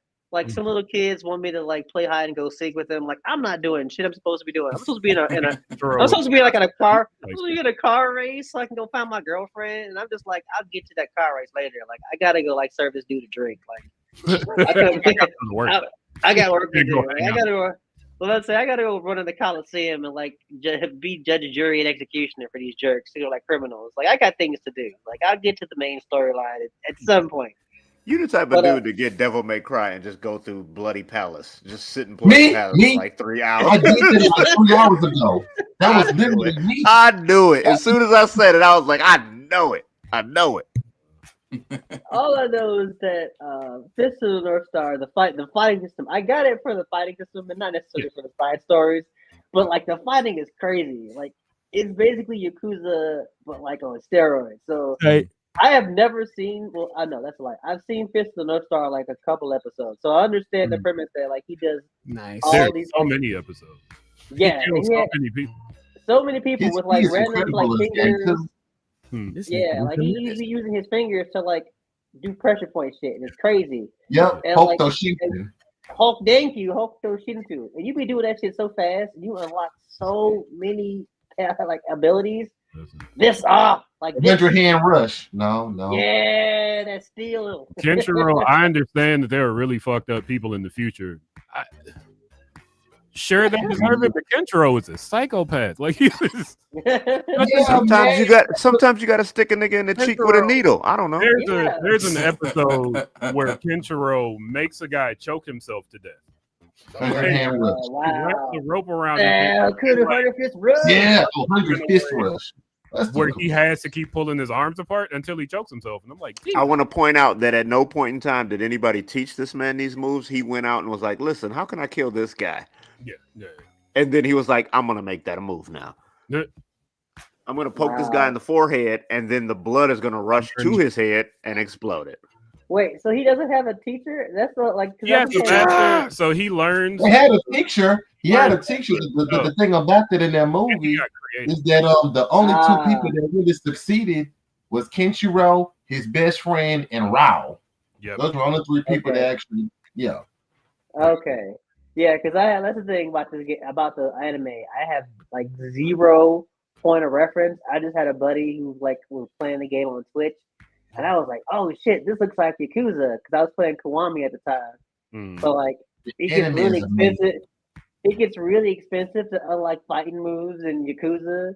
So like, I was like, "This game looks like I can unlock fighting moves faster." And sure enough, I got like all this money like in the first like 18 hours of the game I've been playing, and now I'm just like kicking a shit out of dudes. It's like, I don't think I'm ever gonna beat this game because I'm gonna be beating people up.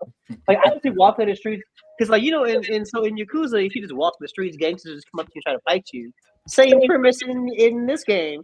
So when somebody comes to fight me, I'm like, yes, please, don't fight me. I would love to blow up the left. I would love to blow up the red. Like I would love to like watch your head explode. Like, please give me a reason to do a quick strike with the circle button. Like, yes, these quick time events are amazing. Like, show me more. Like, there's so many that unlock. It's insane. So I'm looking forward to like just unlocking all the crazy like Hakudu. I can't even say that shit. How you say it, Geekster? Hokushinki.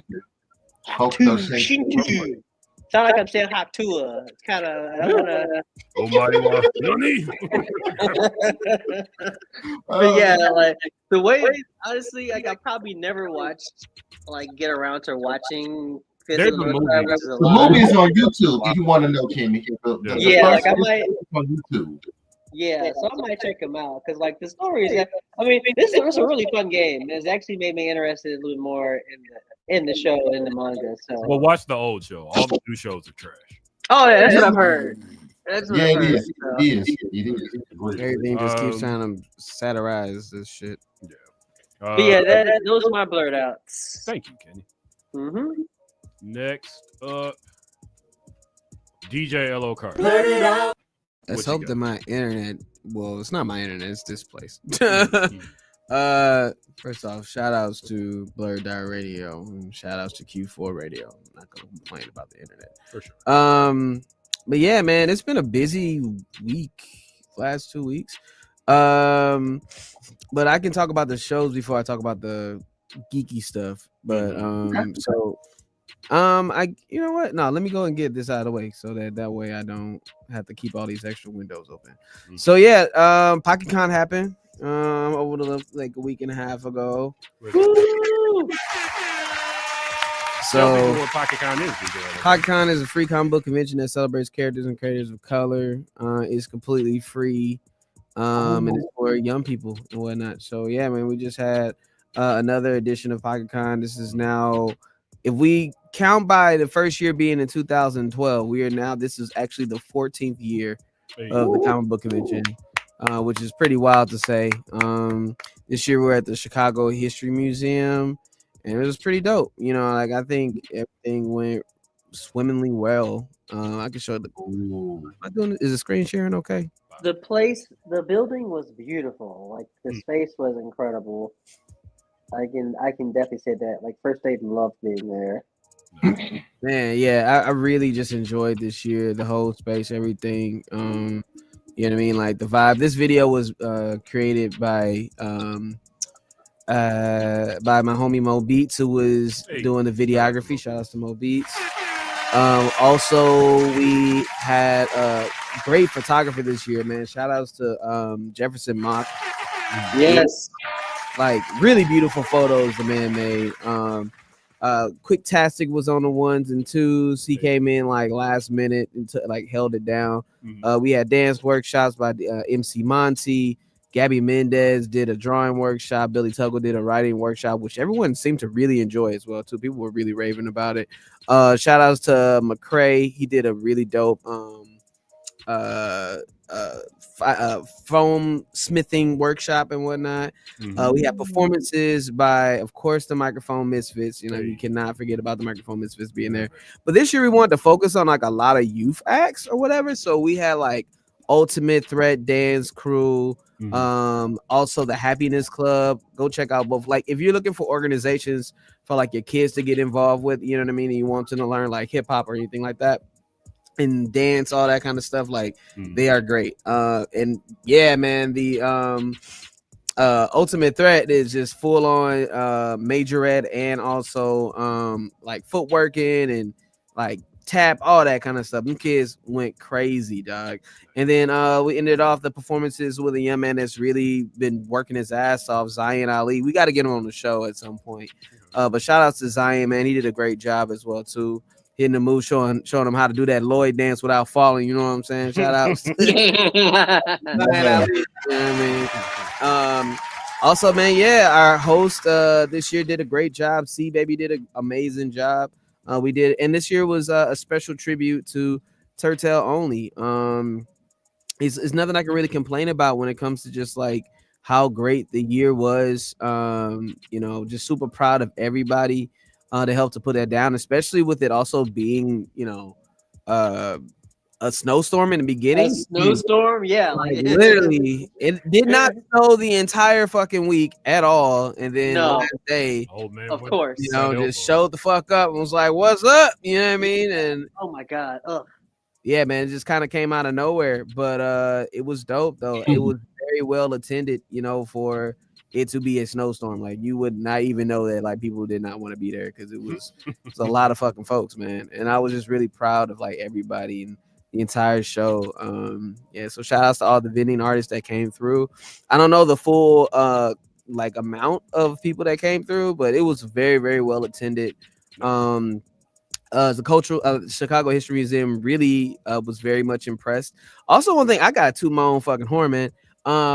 Yo, man, we streamed the whole shit and like did some cool shit this year where we had the stream actually being kind of like a double take. Let me see if I can just share this tab instead. We did like a double take on the stream where, you know, you can watch the draw on demand, which is just like a thing that happens the entire day. To see if this thing gonna work with it. Okay, there, because I ain't trying to get no music. There you go. But like you were able to watch the stream and the performances at the same time, and we also had draw on demand going on the entire day as well too. So you can sit there and watch an artist, you know, draw, you know, on demand. That's George Gant. Shout out to George Gant. Hey, shout out to George Gant. You know, who also did Con art back in 2023. So shout out to George Gant. But yeah, man, like you can sit there and watch George draw, or you can watch what was going on the main stage. And like, so if you were just watching online, man, you can pretty much see the entire show, you know, besides being on the stage with the artist. But it was pretty well So yeah, honestly, I think I gotta turn my music down. Okay, to do that. Get free. Look at you all in your fields. That's it, they mad because we on their heels. Recommend you respect the grind. You racing against me, I'm racing against time.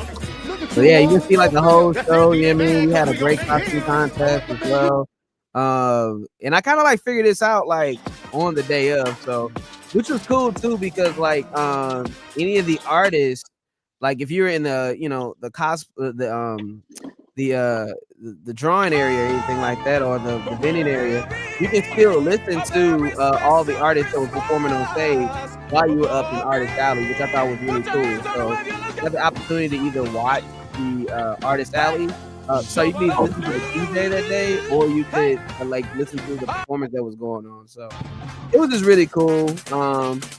We had a couple of different, and I have to really give a huge shout out to the final conversation and talk that was like a tribute to Turtle.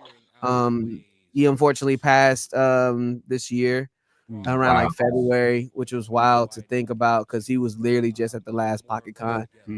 So we wanted to make sure we kept him alive, and through the artwork and all that kind of stuff that was going on. Also, I think it's important for y'all to know too, on the PocketCon's page, we did interview Anthony Piper. If you want to like see the full-on interview between me and Anthony talking about his work and also talking about the legacy of Turtle as well too. So that whole interview is actually up if you want to go check it out for yourself. If those of y'all don't know who Anthony Piper is, he is the artist for Trill League. Most definitely go. If you have not read that series, it's amazing. Yo, what's up, everybody, man? It's your boy. Well, she took her life, man, because of that, and that's really sad. So yeah, you can actually check out the full when I came interview. up with Trilly, it's pretty dope. Just me and talking about his career and everything. You know what I'm saying? So check it out if you get an opportunity. I'll put it in the link in the chat and whatnot. But yeah, man, I have no complaints about PocketCon. It was amazing. So just really dope and happy that we got that done. DJ Alokari, how many PocketCons have you had complaints about? None, actually. I don't know. Right. Not really. There were complaints the last few years. I mean, there's been some years where I most definitely have had some complaints. To get you to compare and contrast. I would say for a certain space telling you can't do that the day of. I ain't trying to throw. They ain't trying to throw no shade too much, but yeah, we've had some forgot about that. Yeah. You know what I mean? Where folks have asked us to shut down the event early on the day of.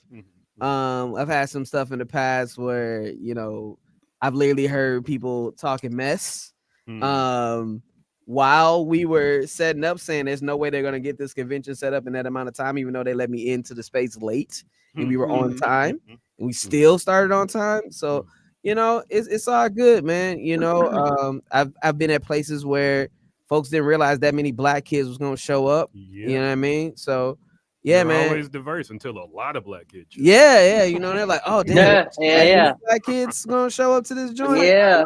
That's crazy. What do you think we were doing? Yeah, man. Damn, where the moms gonna put their strollers? Do you think you're gonna return to this space next year? You know what? I'm not against it at all. We're already in talks about the potential of coming back again.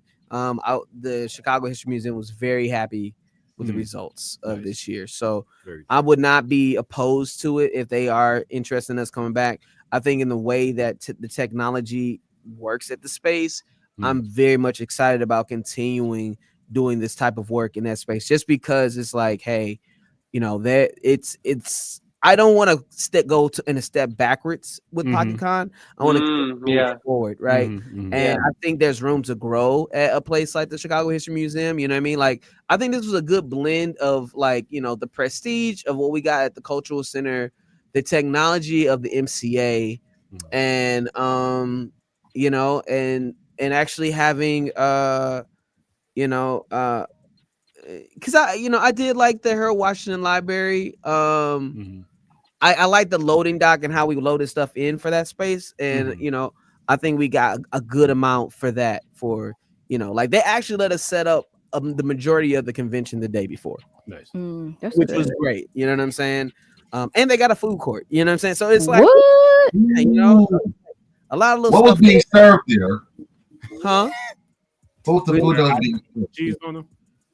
Oh no, I mean like it's a cafe. Like they got they can get hot food and stuff like that as well too.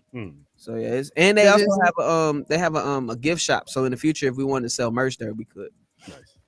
Do you think this was like a good location too, in terms of like for everybody to get to? Like there wasn't any real issues in terms of. They have a parking lot, so it's like right next door to the Lincoln Park Zoo. So I think a lot of the attendance that was good is for that space specifically was also folks who are there's already an audience that wants to go to the Chicago History Museum, and like they're used and they want to have more kids show up to this space. You know what I'm saying? So it wasn't anything on like, oh, it's too many kids here, blah blah blah. I was like, no, the more kids the better. You know what I mean? So like that was something that I thought was really, really dope. So I'm not worried about that in regards to, you know, doing more stuff there. But yeah, man. Also got to give a huge shout out to D-Nick because he actually made a tribute song to Turtle, which you can check out as well. I'm just gonna play a little bit of it so you can hear it. If the internet works correctly. Yeah, internet's crazy here. For the one and only. Yeah, check it out if you get the opportunity. It's great. Respect to our good brother. Golden Age, Silver Age, and then the Bronze Age. This is for the father that gave us the Black Age. Golden Age, Silver Age, and then the Bronze Age. This is for the father that gave us the Black Age. Yeah, we're gonna play a little bit because I can't trust it. This internet. But go check it out, man. He did a great job. So overall, I think PocketCon was great this year. Super proud. And yeah, man. I have no more words. Just proud of this one. Also this week, my crew has been, as in with Stomping Grounds Literary Arts Initiative, we have a group called the Audio Visual Productions House, and we've been filming the Chicago Soul Poem series with Avery R. Young, and we had an official release party, even though most of these poems have released in the summertime at the Millennium Park, but this time they did a final full film release at the Chicago Poetry Foundation. And so I made a quick little recap if you want to check it out. Chicago Soul. Oh. Is it doing a thing? It is. Oh, it's just really how about a long piece was. So yeah, so we had the full-on release happening at the Chicago History Museum, which was really dope. The name of the series is called Chicago Soul Poem, a city that writes together. Avery R. Young is the poet laureate of Chicago, which basically means you have like a year to show folks, kind of steer where you want poetry to go for a full year. And part of his swan song was to make these series of poems. You know, my team filmed this entire series of poems and stuff like that, and the release party was really dope. All the poets was there. Also, two of my students, for those that don't know, I actually run an organization that teaches primarily in a juvenile center, teaching visual arts, creative writing, audio production, called Stomping Grounds Literary Arts Initiative. And actually, two of our students got a chance to participate in this series, which is crazy too, because they're the only youth that got a chance to participate in this, even though they're still incarcerated. One of them actually she was incarcerated when she wrote the poem, and she was out when these things got released. So two of the pieces, those pieces that were done by them, actually were recited by two of Chicago's top poets in the city. Nice. One of them, the name is Leslie Honore, who was reading Azraea's poem, and the other one was Rach Jackson, who y'all probably know from doing Big Kid Show and a bunch of amazing things, and she read Dahlia's piece. So Leslie and Azraea actually got joined for the first time at this event, which was dope. And Dahlia was supposed to come. I was really excited about her being able to come. However, there was, due to some unfortunate circumstances with the juvenile, she was unable to attend, which was trash. You know what I mean? Like, it's pretty whack. But she did at least get to send an audio message, just thanking everyone for that for the honor of being able to do that. And it's extremely important for her to be able to do this stuff, because once a young person has their work be out in the community, they can then have a someone write them a letter of support that can go into their mitigating evidence for them.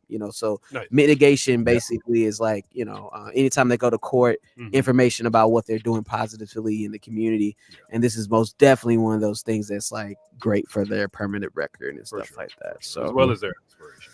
Yeah, man, it was super dope, and it was a great turnout. So all the poems are released. You can go check them out. There, shout outs to Purple Tokyo, shout outs to Ron Kabashi, Mo Beats, Cassius, Charles Jared Williams, and Walter, aka DJ One Solo, who all worked with me to put this project together. So it was some professional artists also working with students who face incarceration to film these projects, man, and it was super dope, man. I'm just very happy about how that turned out. Yeah. Other than that, I had a performance with Rhyme Fest over the weekend. That's been getting spread around a lot.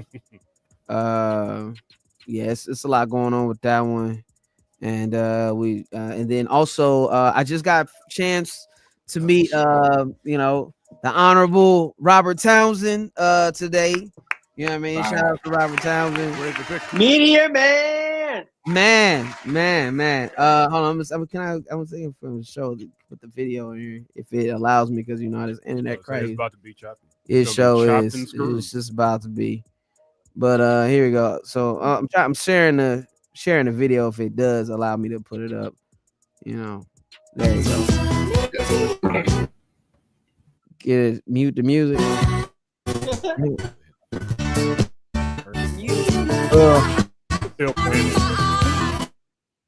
Oh, I can turn the music off.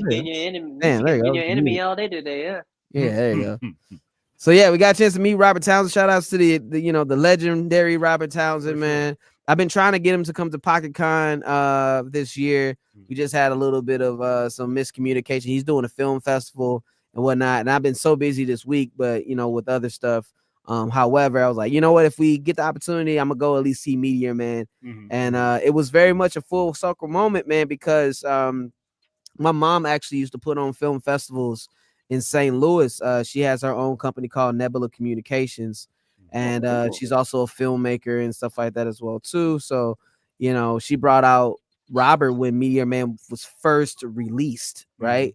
So I was like, damn, let me. Oh, that's me and Robert right there. You see that? Hold on. Yeah, there we go.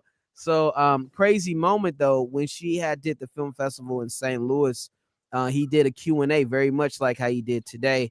And I was a kid. I don't remember what the fuck I asked him, but my mom remembers me asking Robert a really important question. And Robert was like, I did not expect that question to come from you, young man. Damn. You know what I mean? That was an intelligent ass question. But for me, that put me on the path of, where I am doing right now with PocketCon. So, when we did the Q&A today, there was a kid who asked a question like right before me, and it was a really good question too. I was like, God, like that's wild. So then, of course, I raised my hand, and he did call me. Only 4 people I think got a chance to ask a question or something like that. And I got to tell him, I was like, man, that's crazy that young man went before me, because I was actually one of these young kids in the crowd back in like 1993 when you made this film. And I just wanted to say, like, we just finished our 14th year of PocketCon, which is a comic book convention that celebrates characters and creators of color. And I just wanted to let you know, man, like I probably wouldn't be doing what I was doing if it wasn't for you. And I got to tell him that, and that was dope. Nice. I do have the information for his booking agent to try to get him to PocketCon's 15th anniversary. Putting that out in the atmosphere would be great to do that. Sure. And got a chance to, chop it up with him for a little bit, and we'll see what happens in the future. But also he gave us some goodie bags. So hold on a second, let me put this video down for a second. I stop sharing this shit. Like this. There you go. Let's see if the internet comes up. Hold on. I would have asked him to give a Mike. John I got Witherspoon you one. story. What? Give it. One. Can I ask a question? Yeah. Don't nobody ask me for shit in this bag. There we go. It's the Meteor Man Hall, baby. So I was like, So here's the shit that came in it. So first, it's a folder for some damn reason. I don't know. All right, folder. An orange spot folder. All right. The Okay. next time I take a class, I'll keep, Cool. I'll keep my papers in here. I got some candy in here. I'm eating it. Ooh. Got some meteor candy. All right. Kid toys, sweet treats. I ate my bag of popcorn. That's why I made sure you got that one. Spicy cheese. They want to make sure people had popcorn when they was watching Meteor Man and stuff. So that's what that was all about. And then Chicago also likes popcorn a lot. For people who aren't from Chicago. And then it got a little Meteor Man shirt. Oh shit, like candy cane. Look at this, some nerds and shit. That I can't fit. I most definitely can't fit this shirt. A large? You got a Just gonna large? Show my gut. Yeah, boy. Nah, they gave me a small. At least you got a large. The large doesn't look all that big though. Nah, I think that's a kid's large, bro. Let's say this might be a belly shirt. Yeah, this is a kid. It's a belly shirt. Crop top. Crop top it, brother. Yeah. Your future wife can wear it. You know. You can wear it. Fine. Well, You can wear it. Swing that belly. Crop top, buddy. Let that, Yeah, belly, man. let that belly swing. I don't. I'm most definitely giving mine to a child. Yeah, Mine man. is going in the closet with the shirts I never wear, but I like a lot. Man. But that's dope. So shout out to Robert Townsend, man. You know, his Meteor Man is still a classic movie. I still like it better than Black Panther. I ain't gonna lie to you. Just saying, still do. And shit holds up. Yeah, you ain't bad. No, I had the cheese and caramel one. Ugh. Yeah, It's an interesting combination. I mean, that's not in Chicago. That's some normal shit. Yeah. So everybody except for me and Geeks is from Chicago. I'm originally from San Diego. No, what I'm asking is because you just went into your Pocket Con deep dive, and like when I was a kid growing up in New Orleans, all I knew about Chicago was like Cabrini Green, Good Times, and they would play Chicago Cubs baseball games for some reason in New Orleans. Oh. But I just want to ask you, where do you have Chicago ranked among cultural cities? Because Chicago has its own swag, his own bop, his own vibe, but people don't really talk about it in that sense. So where do you have Chicago, and why do you think that is? People don't really give Chicago the shine it needs. I feel like Kenny deserves. should answer that question because Yeah. Kenny is the only native Chicagoan. Yeah, I'm from St. Louis. I'm gonna talk shit about St. Louis the whole time. Well, honestly, I think Chicago actually gets way more credit, and I think that there are people in pockets of the country that don't know about Chicago. But for the most part, I think Chicago is actually well known and well respected, not just as a cultural place, but like food, music, art, like professional wrestling.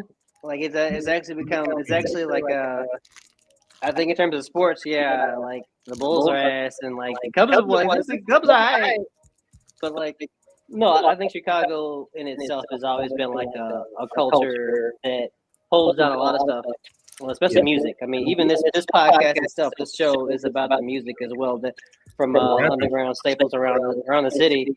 So, to answer your question, I think that's one of those things where it's just kind of based on where you are. Chicago, either you know a lot about it, or you know next to nothing, or just what you see on television. I would say that Chicago also is like one of those places where whatever you're looking for, you can find it in Chicago. Like anything, like it's the most diverse and segregated. It's segregated as shit, though. it's mass segregated. But it's also one of the most creative cities that I've ever lived in. Absolutely.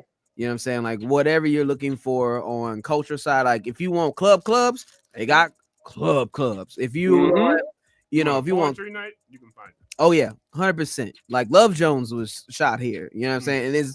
And then when I was growing up in St. Louis, it was like, oh man, that's cute. And then you come to Chicago, it's like, oh no, that shit's real. Like yeah.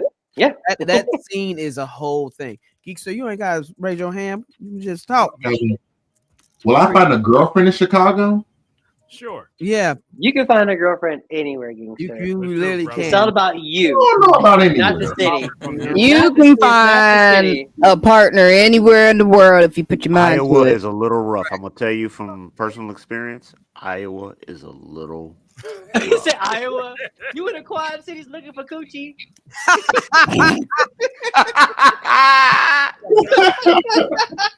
I'm just letting you know. Iowa is a bit dicey. Don't pen pal in Iowa. Don't ask how I know that. Just act like I know that. All right? I mean, Oh, okay. shit. Well, That's Geekster, if hilarious. your heart is open to it, I'm sure you'll find somebody. You'll find But somebody. also, yeah, You gotta lower your standards, bro. Listen, Geeks, try out some fine ass girls. I mean, unless you go to Iowa, you don't gotta lower nothing. But I I'm told just Geekster saying. when we go to Houston, I'm trying to set up a pop the balloon for Geekster in Houston at Animeverse. Nice. Oh my god, that's amazing. Yeah, I gotta do it. People You gotta do it. I hate I'm pop the down balloon, for it. but I'm down for it. I don't know if Yeah. Pop the, I like the idea of like a dating show for Geekster, but maybe not Pop the Balloon. Yeah, One man. that's set up to disrespect people. I have to. yeah, that's the one thing. Right, they on Oh, stage and they gotta not tell that you why they version. pop their balloon to your face. Come on now. Oh, people trying to go viral. I'm trying to get my man situated. Are we trying to go viral? Are we trying to find him some love? Oh yeah, oh yeah. Both. Yeah. Wow. Best of both worlds. All right. Well, I do would you say have as you a got person that's confidence to going steal viral Geekster? Maybe not steal. Like, can you take being rejected to your face? That's true. That's a good question. That's I'm reaching that level of. Don't cry in the car. Right. I'm just saying, 'cause you've said yourself that you're like socially awkward and all that. And one of the things with Pop the Balloons is you got like up to 7 people that will pop a balloon in your face before you even finish introducing yourself. You might like, damn. That can happen too. I've seen it happen. From what I've seen, don't start with your height. Like just start with I something. mean, they else. have eyes.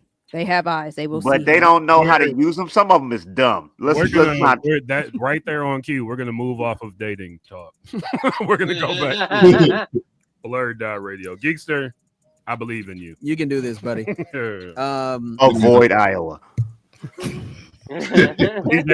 Yeah. So really quickly, I did also watch the first half of Bel Air and also Stranger Things. Was it good? Bel Air is, it's good. They're kind of speeding through because they know it's the last season or whatever, so they're getting the last through season it. ever? Yeah, it's the last season ever. So they're trying I like to shows that wrap up. They're trying to wrap it all up. Will still being stupid. It's but they get you in. They get you into it. I think people should still watch it. You know what I'm saying? I think a lot of stuff that they're setting up, it's still pretty good, man. So go check it out. Give it your time. I also watched, of course, I said the first half of Stranger Things. First couple of episodes, good. They're finally doing something with Will. He ain't just a dude with a haircut. That's Fuck cool. that actor though. Interesting. He's an asshole. Damn. He's a Zionist. F him. Damn. A very proud He's one. a very proud one. Wow. Well, yep. Maybe that's why they gave him a haircut. He was like, That's why I'm bootlegging. Yeah. Oh shit. Also, man, what my dude named Black dude? Oh, I almost forgot. The kid who was in his name was Dion. He was in the Ironheart show. I don't know. He played the little kid in the Ironheart show, who's like basically like the I little. know you're talking about with the he had the radio flyer. Yeah, right? Yeah. He was also at the Robert Townsend. We got me and his mom chopped it up and whatnot. Nice. We're gonna come to PodCon next year. But yeah. But back to the Stranger Things.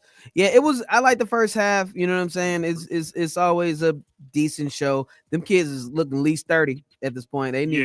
They gotta. Not pulling off kids. Nah, I'm tired of them giving my man the worst black person haircut. Yo, that's what I'm about to talk to. What's my dude's name? I don't know what his name is. I don't even watch the show, but that show. I just saw his. I saw his haircut in one of the posters. He looked like a black kid from the BK kids. Yo, that's so fucked up. Like, man, he has a nice How do you haircut. get a worse haircut than Zach? It's crazy because Damn. he has a he has a really good hairline in realistic. He has a really nice hairline in real life. Like his hair be fresh, his hairline be cut, and I feel like they did this shit to him on purpose in Stranger Things, and I'm kind of annoyed by it, like the makeup. Like they don't need to do that to him. 2025. There's black enough people in the characters. 80s had good haircuts. You know Hey, what I'm saying? they had, wait, hold on. Let me correct you. Hold on. Lineups and all. Let me say something. Lineup. Hold on. We had lineups. We have to do some research about 1987 though, because I'm be real with you. I don't know what my hair looked like when I when I went back to see some old movies, I'm like, oh, niggas didn't have hairlines for like a while. Hey, you know what I'm saying? Nah, But also doing afros. Lineups. Don't say hairlines. Everybody's got a hairline. Right.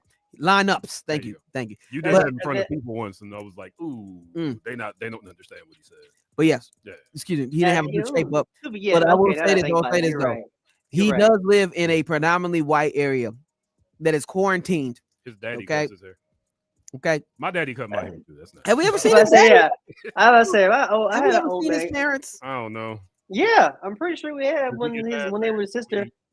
If you Have you seen his sister? I know. Yeah, we most definitely forgot about that. Yeah. I'm just saying he ain't got nobody shaping him up. He go to a white school. I guess. I mean, you're right. He is in Indiana. I guess He It's did still have a frustrating. good haircut last season when they had a barber on set, and then that barber said on TikTok, "Yeah, they didn't bring me back, so good luck." Oh, okay. See, that makes sense. So he lost his good barber. The only black barber they had in whatever fuck they had, but that's not was gone. That's not his hair. That's a hair piece. Like they couldn't. Yeah, that's why I'm angrier, Mike. It's a hair piece. Like it's not even a hair. They even try, bro. Why they do that to my boy?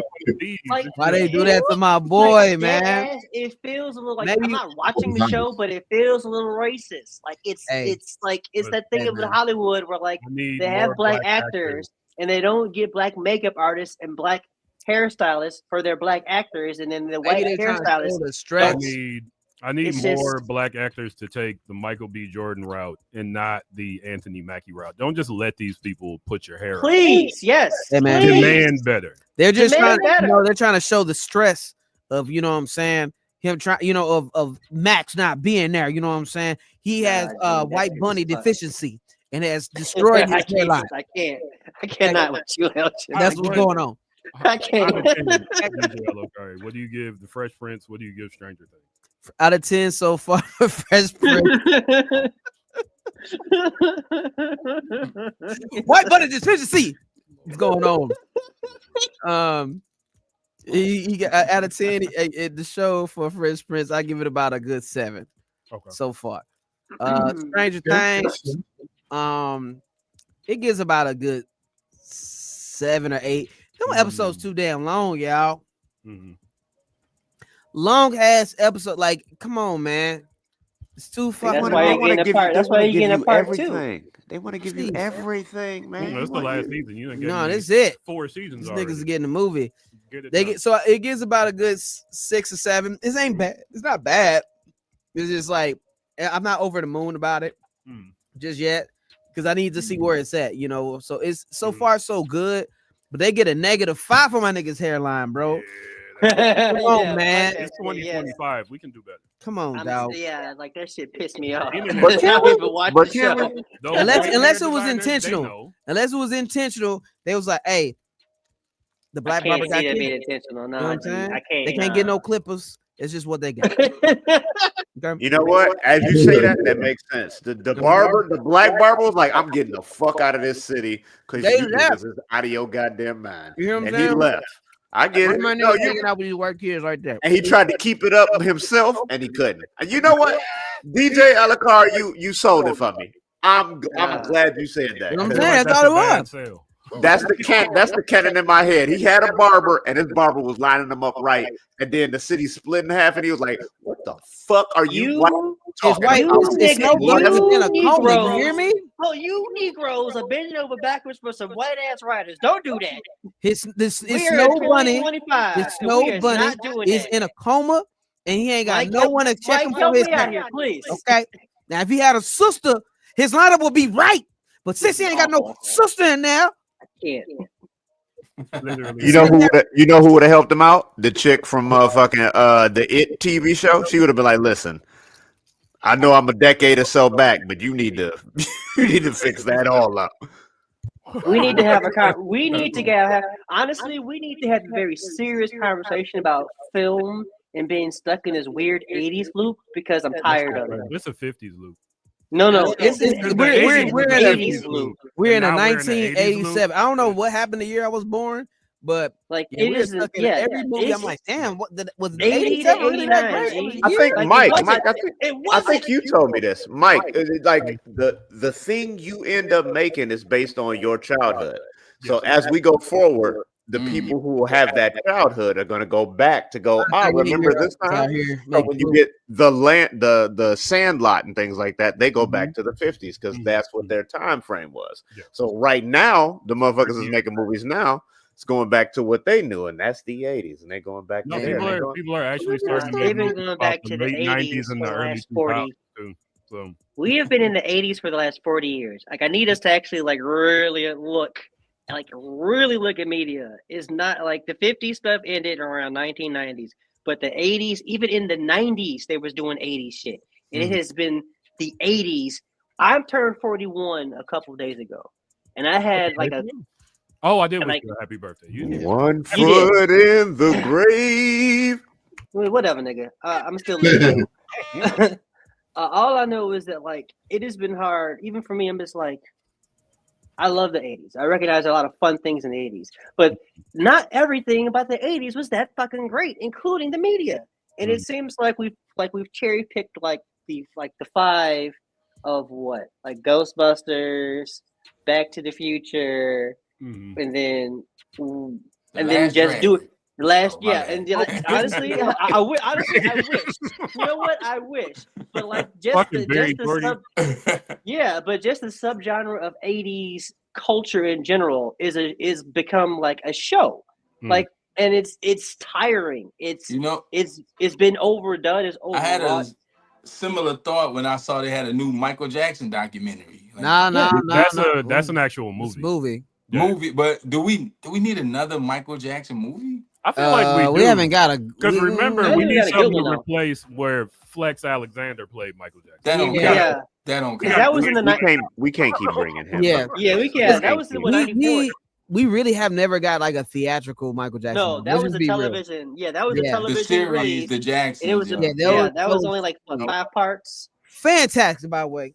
But I say I'm not gonna lie, it was good though. But that was also in the 90s, and it didn't fully like suss out just Michael's story. Yeah, it was. So I think he deserves a movie. Story. It was. That was a Jackson story. Yeah, and it ended when the Jacksons basically broke up because like that ending in real life, the ending was Michael said, "This is our last show. Okay, bye, niggas." And that was really that was really what That's really what happened. I'm going through the like his brothers had no idea he was doing that shit. Threw like his hat, moonwalked away. No, literally, like his brothers like they had no idea that he was gonna say that. He was just like, "Man, we've been having such a good time.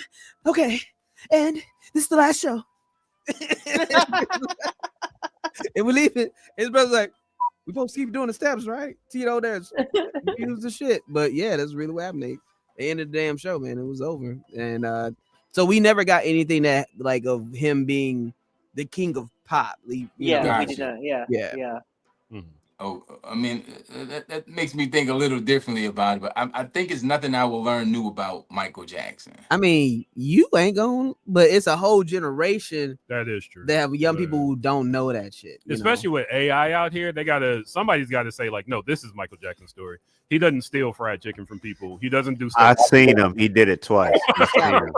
Straight out of KFC. Michael Jackson on AI. Do we think the new generation cares about Michael Jackson? They need to. He's Michael Joseph Jackson.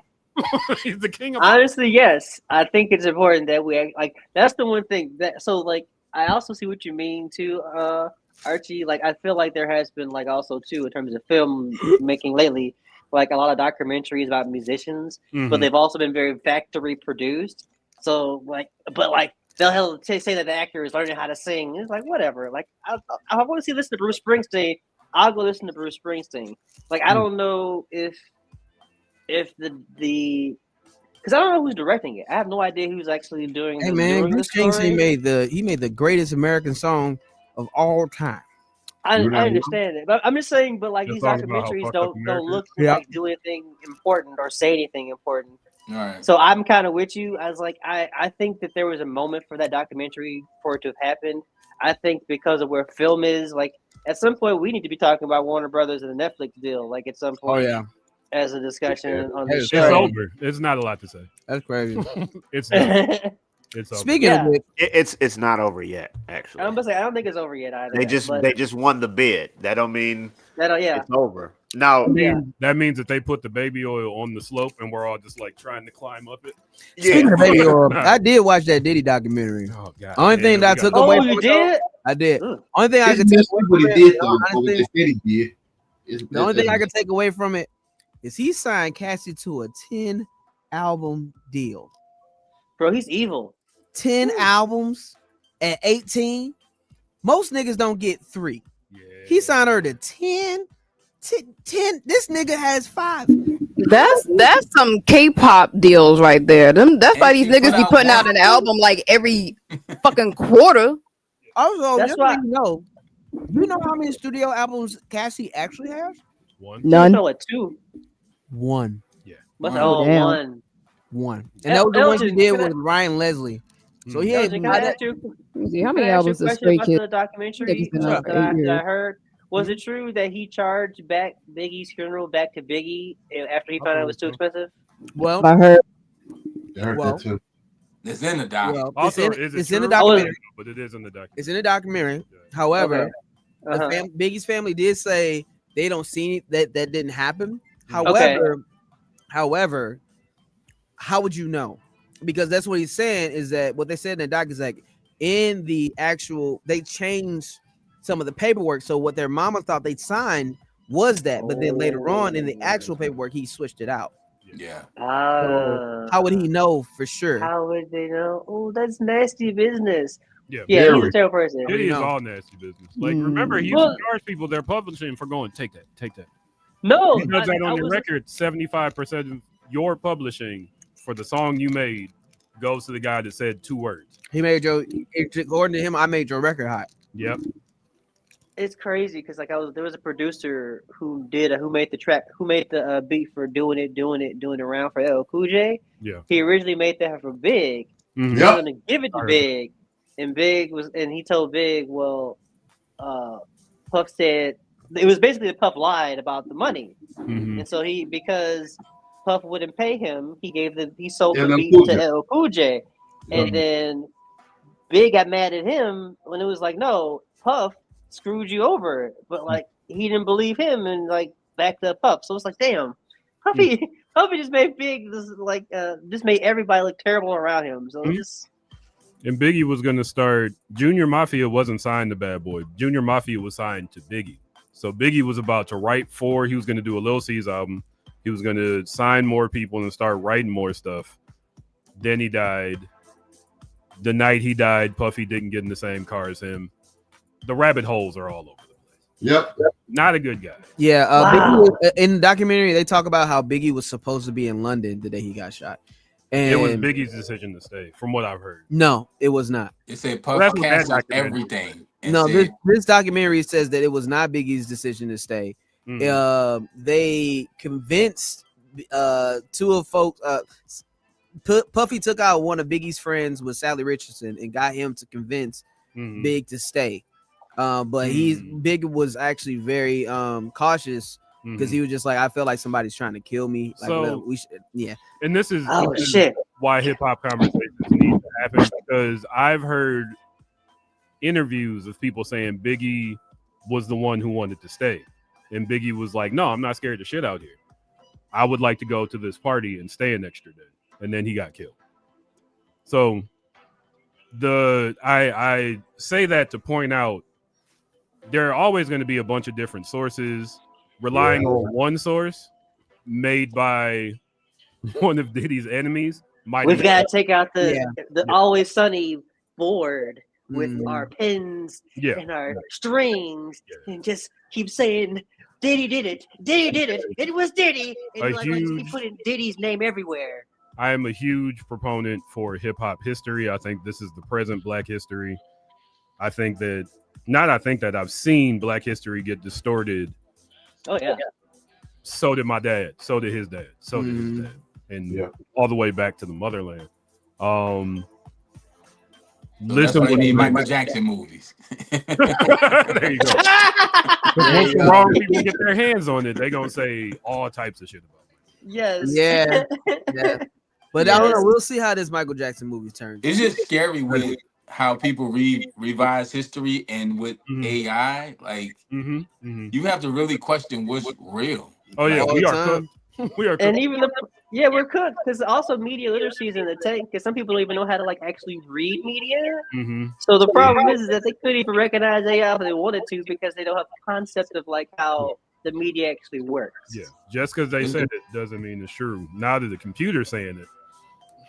I mean, the computer don't know shit either now. Because there's no credible sources anymore. Back in the day, we could say, well, it's on this outlet, it's credible. Now everything's an outlet. Well, an advantage. So I went to college. I got a major in English. It was pointless up until this year because what I learned from an English degree is how to cite sources. And so digging through, learning how to write an essay that presents two ideas and argues them really put me in a great spot in 2025 when misinformation and AI video is about to fuck up everybody. Yeah, I mean the issue is all you need is a good font and the phrase "sources say." Yeah. Like nigga, you didn't point to not a damn source. You didn't point to a website. You didn't point to a study. You just said sources say, and you put it in a font that looks real news like. And all of a sudden, you got a whole handful of people fighting with bots in your posts. Support independent media and journalism. You get to be president. And with that, we'll move on. Yeah, Okari, does that conclude your blur? Oh, yeah, 100%. All right, we got one more. Darren. Oh, man, we got an hour to go. Because I've done. All right, what you got this week? Oh, man, let me scroll through this post of things that I've done in the times that you have not heard from me. Oh man. Let me scroll. What does it say? December 7th. Oh boy, here we go. All right. Nothing. All right, let's go. Blood and Guts. Blood and Guts was pretty good. It was pretty good. Yes, it was. I liked it. Bloody and gutty. The star move for me was Marina Shafir stepping on glass to kick a woman with that glass in her foot. Yep. To make the kick hurt. To make the kick hurt worse. She stomped on some glass first, got glass in her foot, and then kicked the bitch in the chest. And I was like, work better with shoes on? No, she didn't have shoes on, by the way.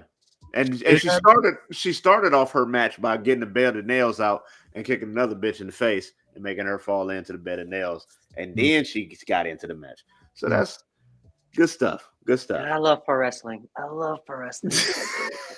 So great. The Monet puppet came back. She was hiding brass knucks. She was hiding brass knucks underneath them. So when she got that thrown off, she hit a bitch in the face with some brass knuckles. Man, they was going banana sandwich. And I want to say something. Tony Khan is an evil genius because he was like, I'm gonna put this on before y'all do y'all war games, and then I'm gonna let motherfuckers look at the both of these and go, oh, so y'all niggas gonna put on this rinky dink Fisher Price version of a war games? Okay. Yeah, war games was trash. As I am sticking to my guns, I'm very proud of myself. I have not watched the WWE event since I canceled all my WWE type subscriptions. I'm with months you too, ago, but I saw clips. I am right with you too, but I saw clips. I have not seen it since they brought Brock Lesnar back. I was like, I'll wait for you motherfuckers to go, oh, we retired Brock Lesnar, and then I'll come back and maybe watch something. But until then, that's not happening. See, that's the problem. Well, hey, then they lost the viewer. I don't gotta watch your shit. That's my whole thing. I've gotten to the age where put that one on the kids. you don't gotta watch it. I got into the age where it's like, if I don't like your politics, I don't have to deal with none of the shit you deal with. I'm just gonna cut that out. I don't have to sit there and watch your show if you have a racist on it. So fuck your face. Fuck your face. I'm not gonna buy your game. Amen, brother. if you cut half of your motherfucking crew and then fired everybody else because the nigga at the top was like, I wanted a golden parachute when I left. I'm not gonna buy your game. Your game can sit there, or your game can play by some simps. I don't know, man. That ain't got nothing to do with me. But yeah, he did that beforehand, and that was a beautiful little move. Let's see. People got kicked into a bed of nails. Powerhouse Hobbs took a back bump off a table. That like normally you'd see somebody fall off a table and it's like, oh yeah, he landed. No, but I've never seen somebody bounce off his ass like a video game, or like somebody doing an ass stomp, like Mario doing a butt bounce. I was like, his spine is at least a centimeter smaller than it was before he hit that move. Let's see. Darby got tossed off an entranceway into a flaming table. Well, we love Pac. I fucking love that gremlin. That man is 80% veins and like at least 20% Pac in his dojo. He is so fucking terrifying. It's so ridiculous. And when he puts his glasses on, he looks so peaceful and kind. Oh yeah, if you've seen him with his glasses on, it's like, oh, he listens to albums, don't he? Like record vinyl albums. And then when you see him take the glass off, you're like, oh no, you murder people. Oh no, you murder people. Basement. Yeah, you're terrifying. And you don't murder them with knives or nothing. You just body slam them until they can't move anymore, and you just leave them in the basement. That's not. It'd be a dope ass Zod. You know what? You know what? Yeah, I wouldn't be upset with that. I can be upset with that. That's true, Elgin. I can see that. Let's see. Kyle Are you watching it? Oh, go ahead. Oh no! No, go ahead. You're still on Blood and Guts, but go ahead. I was asking about something later down the road. Oh, Kyle O'Reilly. He got his win over Mox. Right? Tap out a couple times. Mm-hmm. So now everybody in the Blackpool Combat Club is looking at him like, all right, man, you Death Riders. Oh, what? You know what? You're right. Everybody looking at him like, maybe we should switch it back to the Blackpool Combat Club and get you up out of here. Maybe Which is going to lead me to my next question. Have you been watching the Continental Classic? Yeah, I saw that. Oh, of course I've been watching. Because the storyline for the Death Riders got so much juicier. And you know what the worst part about it is though? The after video is only shown on YouTube because the thing with the Death Riders is if you lose, you get punished. So you got to go and do push-ups. You got to go and do something. So everybody pretty much lost. He went to the back room. Everybody doing push-ups. Moxley lost the match against Claudio. So he's in there doing push-ups. Claudio standing there looking at him. World champion Claudio Castagnoli. Yeah. He came in the room and he was like, you know what? Out of solidarity, I won my match tonight, by the way. I don't got to do these motherfucking push-ups. But out of solidarity and out of our leader, Mox, I whooped his ass tonight. I'm going to do push-ups with y'all, man. You know what? I'm going to be nice. He did his push-ups. Moxley said something real key. He said, hey, if Pac wins, we all win. Hey, if Claudio wins, we all win. Everybody sat there and looked at each other for a few seconds. And then finally, Claudio was like, hey, if Mox wins, we all win. I was like, why you take so long? Claudio? Oh, wow. That's you ain't want to. Because that nigga been losing. That's a different what I saw because because Mox talked, but he didn't talk like that because he talked about losing. Like he basically was very in his own way humble about it. So that was interesting that they showed the rest of it on YouTube. Because the clip I saw, it just showed them running in Marina, like timing them. So like I didn't even see the part where they're like Claudio wasn't doing it at first because like it just cut to them both running in the back. So that's fascinating. Yeah. Well, because he lost a couple times recently. So, but I like the storyline. I love the storyline they're going with him because I do too. Because oh, I'm sorry. I thought you was about to say that. I was about to say. Oh, no, I was listening to you. I was clearing my throat because I was listening to you first and then respond. Oh no, yeah, that I love that storyline. I used to be a real good like big video gamer, and Mike can attest to that. So I've been hearing about Black Ops 7 and like the trash, one? The spacey one with all the psychedelic stuff. Yeah, the one where you're fighting a giant person at the end of the game.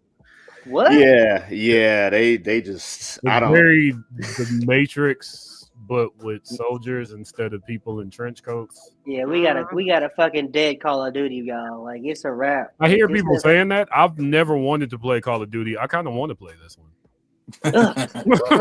It works.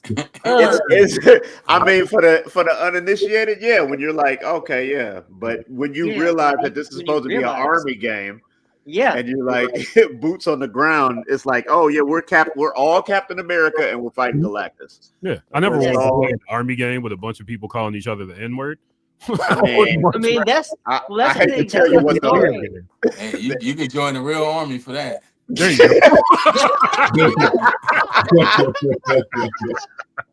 Oh man, I want to hear racism, and it would be funny if it wasn't true. It would If be it wasn't, funny yeah. if it wasn't true. Yeah. I saw some footage of a dude turning into a giant demon plant. I thought I was watching Devil May Cry for a minute. I was like, what am I looking Nah, at? man, this is Call of Duty. Yeah, a dude turned into a giant devil plant, and if it they'd was have like, been doing that from the beginning, I might have already been. Man, The problem.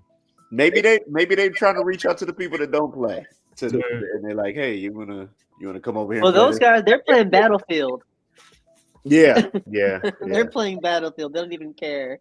And then they'll be upset when a dude jumps out of a jet, does a 360, and then hits a rocket shot out of nowhere, and be like, "What are you doing, man?" It was like, "Hey, well, that's the thing. If it's like Nicki Minaj or like some other influencer, they're not be really mad about it. That's when it's a problem. Yeah, you see that picture right there? That's the last guy.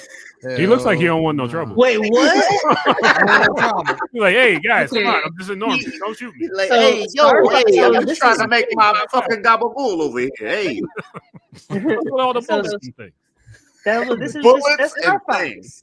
That's just Star Fox, and you're You know fighting the what? big kid in Star If Fox. it was Star Fox, I would be like, "Let's go." Yeah, that's cool. It would be cool, but like this looks But- like a cheap knockoff. But of when Star you Fox. start the game, I'm shooting that guy on the other side of the field, and you end the game with, "Oh, that guy's 400 feet tall, and he's slapping the ground doing like."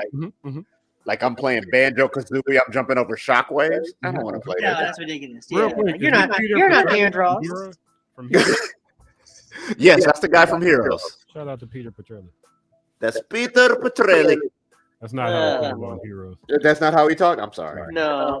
I want to apologize to anybody Wow. who Wow. felt a way about. That was like a Family Guy moment. We were just like, you heard his name because you heard his name Italian. You just like had to break it to like a boppity boopity. Why are they wearing Nazi outfits?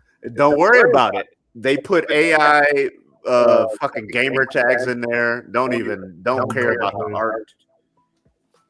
Wow, that is you're the telling same me game. they put Hey man, this shit looks great.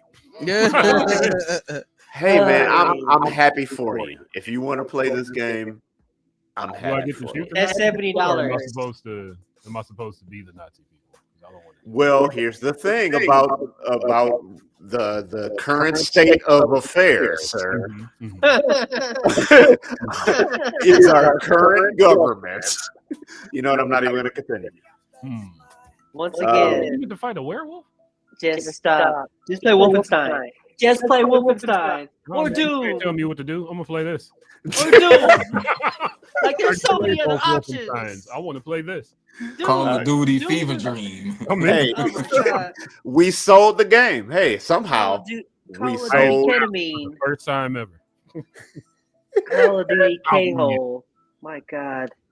You the kind of dude that get Grand Theft Auto for the driving, nigga. Like, what are we doing here? I've been in You're not the Cyberpunk only one. 2077 just driving around because I beat everything else. I mean, yeah, to be fair, I just play Death Stranding to drive a truck across the morning and like make roads. So yeah. Man, don't tell me how to play games. I'm about to say that's why I was like, listen, that's why I have no room to talk. I literally used to play Vice City just to ram people off of their scooters and take Yeah, them. like I desperately want to yell at you about playing Call of Duty, but I have nothing to stand on. I have zero leg to stand on. He's right. He's right. I can't point to something and be like, you won't like this, because everything I pointed at, you were like, Really? Yeah, it clearly sounds like it's like it's satiating him in a way that's like, yeah, I think I'm in on this. It's like it's like not even a $70 price point is going to stop Mike at this point. Like that's. I mean, I'm not buying it for $70. Well, there it is. That $70 price point. That was there. That's the fence. That's the fence. That's the fence we needed. All right. When it gets down under 40, 35 or so, I'm down. I wouldn't doubt if it was this week. I would not. After they got their ass beat that bad. Yeah.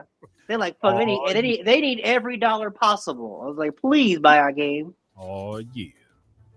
Also, Mexico's 7th mayor he got killed by the cartel. And, Dang. Is it blurred out? And, yeah, I'm blurring out the people, not the murdering of a mayor. Okay, damn. All right. The people was because wait, what city? This happened in Mexico. Which city in Mexico though? Wherever the dude that runs the mayor of Mexico, whatever city he lives in. Well, I'm sorry. I mean, I don't think there's a. Wait, you mean the president of Mexico? My mic went out. My ears went out. I see you talking, but I can't hear nothing you saying. Well, there we go. You mean the president of Mexico? Because there's not a mayor of Mexico. What happened? Yeah, somebody. Well, no, I think there has to be a starting point. I need the ball to roll. This sounds like the DLC from Call of Duty. A giant grasshopper. You're right. I'm gonna just skip that completely. I don't got enough for you. I know the president's name is Claudia, and she allowed a nigga that was a mayor somewhere in Mexico that got killed, and they was like they broke down the walls. Let's say Claudia's a president, so the guy was a mayor of a city in Yes. Mexico. You keep saying Mexico's. You keep saying the mayor of Mexico. Oh no, I'm sorry. I meant the president. I'm sorry. That's you know what? You're right. Privacy does not know very much about this topic. Yeah, that's why I said I'll skip it. That's why the only reason I brought it up is because the people who are rioting out there is using Luffy as like their mascot. And they're kicking down fences. Yeah, I heard breaking that shit part. the fuck down, and people are outlawing the fucking flag from One Piece. How you outlaw a flag from an anime because you're so upset that the people have brought themselves together under that flag. Hey man, because the flag represents freedom. On that flag is the symbol of the revolution. Because it's a symbol of pirates. It's like you want to go this route, we'll be pirates then, and we'll grand line your ass. I don't know. Anyway, no, there's a. Oh my god! There's so much wrong with that statement. I just want to say that I did that on purpose because I know there's people who love One Piece, and I fucking hate that shit. I fucking hate that shit. And I just want I'm on the other side of that. I'm saying people that like One Piece like it a lot. I'm never gonna hate on it. Yeah. I'm episodes of anything. No. I'm gonna hate on it to the day I die. That is not the hill to die on. Yeah, I would. You gotta do your There thing. are better hills. There are taller hills. No, you know what? No, I want the small one that I ain't got to climb too high on. I just want to put my foot up on it. It's gonna be dog shit up there. It already is. Your last moment is gonna be like, oh shit, what's on my elbow? Okay, a better hill to die on. Warner Brothers Mm-hmm.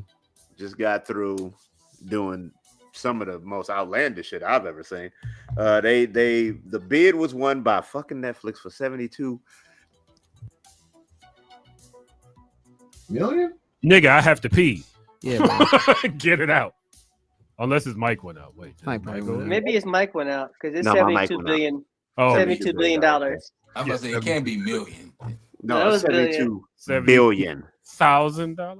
No. By the way, Netflix is $8 billion in debt. Just thought I'd throw that out there. Yeah. That's why I'm starting to think who could help Netflix with some money. The worst people. Nobody. because here's the thing: if Netflix can't afford to buy them, neither Warner Brothers can't afford to sell. So they just need to stay right where the fuck they are. That's the thing. Like everybody.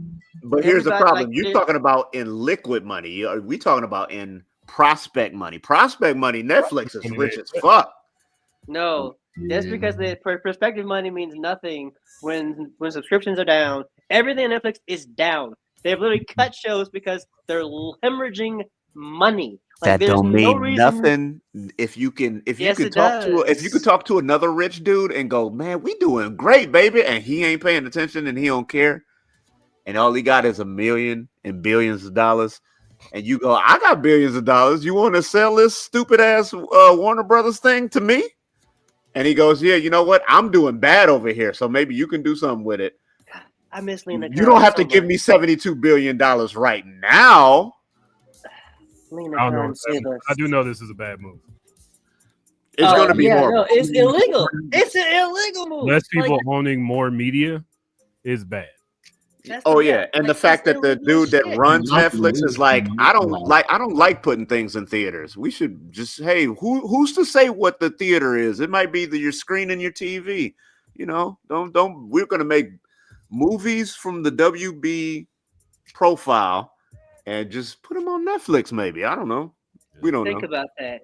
If this deal goes through, Netflix will officially own Lord of the Rings, the entire DC library, Harry Potter. There's like 4 more like major brands that they would own, and they in business with the WWE now. So they would also own They would also have AEW's library as well on their umbrella. I just wonder what this is gonna look like with Netflix having WWE and AEW content. Well, here's the thing: they got a contract until 2027, so 2027 is still going to be on HBO, TBS, and TNT. Now, after 2027, we don't know what the fuck going to happen. Is USA going to be like, listen, you need to come on over here and get back on USA with some wrestling? The problem is that Universal Peacock also has interest in some of the like it's going to be a problem sooner than later. Like, once again, antitrust laws. Like I don't want to belabor this because I know Mike really wants to go to the bathroom, but just like this entire it's so wrong on so many levels. Even before you think about the entertainment aspect, just the business aspect. Like, this is literally like what you learn. Like, we all went to school and had to like take the test about American bullshit like this, like in like, I mean, like this shit is. But this is the best time to get it in. That is happening anyway. Yeah, like it's like, mind-boggling. It doesn't. Who's gonna stop? I know, Mike. That's the thing. It's just like when you've seen the system. Yeah. And you've been raised in it to say, like, look at these safeguards. Look how great these safeguards are. And then these safeguards don't do shit.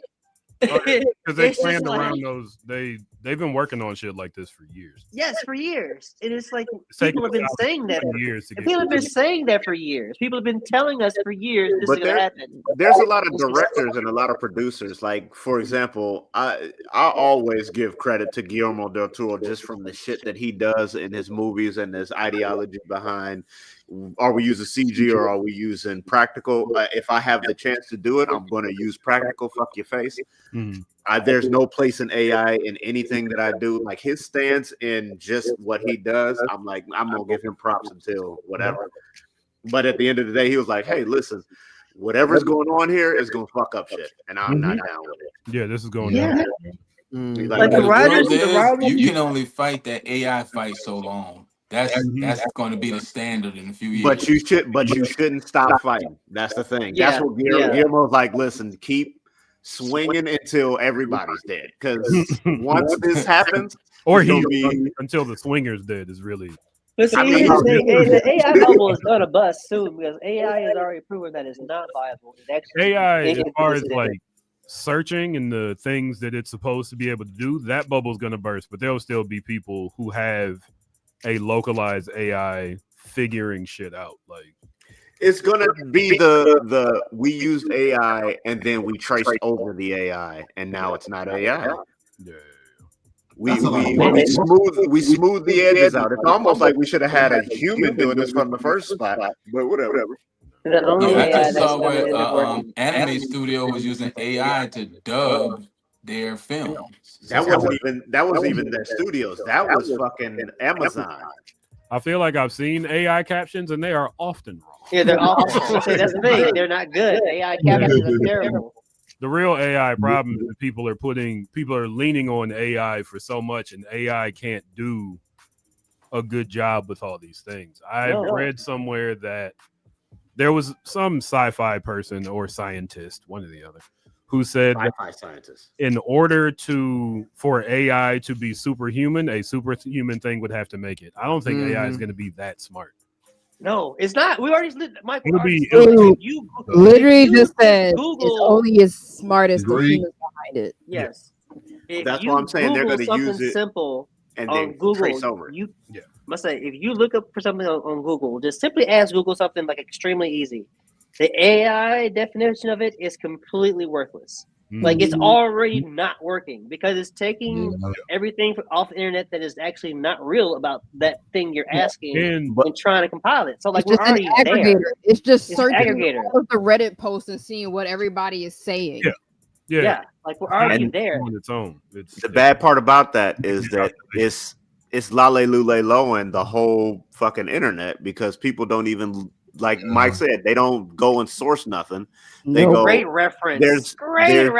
There's way too much shit in my face when I Google something, so I'm gonna take the aggregate and go, that can't be too wrong, right? I mean, it might have some wrong shit in it, but I'm not gonna sit here and go read a book. At this point, Wikipedia is now my go-to. Like I'll see, is there a Wikipedia for the thing? Probably And then I go to the No. Let me finish. I go to the Wikipedia and then check if it has sources in its because the sources for the information I want because I can't rely. Because anybody can change it, but if they put a source that just leads to a room that goes 404, you'd be like, well, fuck off. What the fuck are you doing? Like I say that to say that like to find some place that has a source for me to start. Wikipedia local libraries. Well, yeah, the library, but I mean, I'm just as far as the internet is concerned, it's like where on the internet could I try to source this? All I'm saying is go into the library. We all gonna be under lale lulalo, and there's nothing we can do about it. We gonna have President Washington just ruining things from an AI perspective. Listen, we don't even have Metal Gear. We haven't even had like a Metal Gear Rex of like the simple sort. Like, we're not even that far. Like at this point, I want a fucking Metal Gear to just be walking through the middle of the fucking United States, because then at least then we can be like, exactly, exactly. We're too fucking stupid. Like that's the thing. That's the whole bit of America is that we've been Call of Duty, baby. This country has just been exposed as a bunch of morons. Like the people in charge have no concept of what it means to actually be like honest and intelligent and like have empathy. Like we can't even get proper stunt cheeks up in here. So of course we can't have. Like how the fuck you gonna build like how you gonna build? Mike, go use the restroom, man. Go ahead. I'm done. I'm sorry, Mike.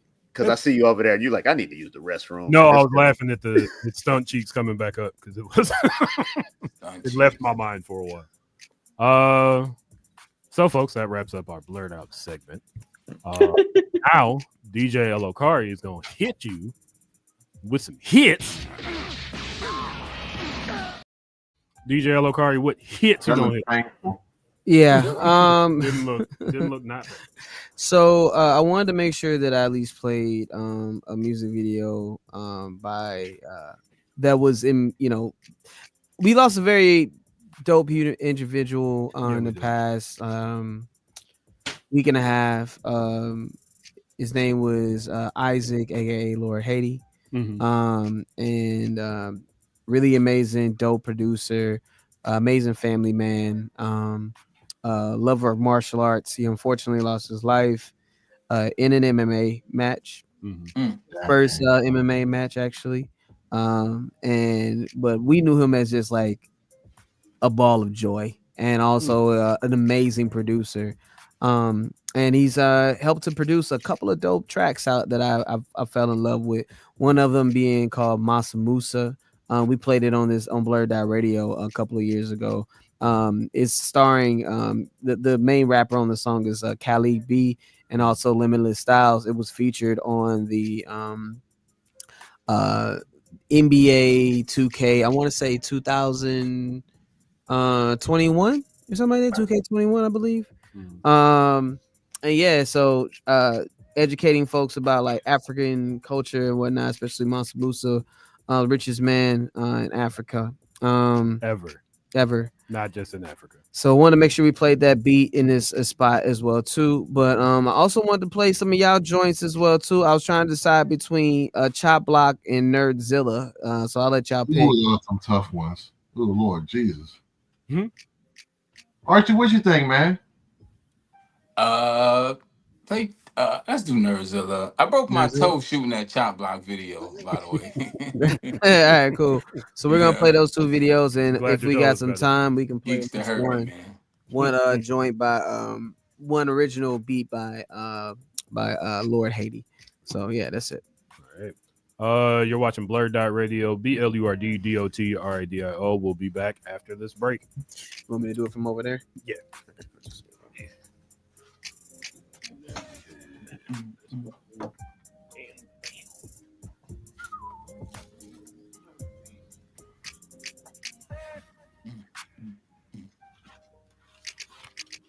Oh yeah. There.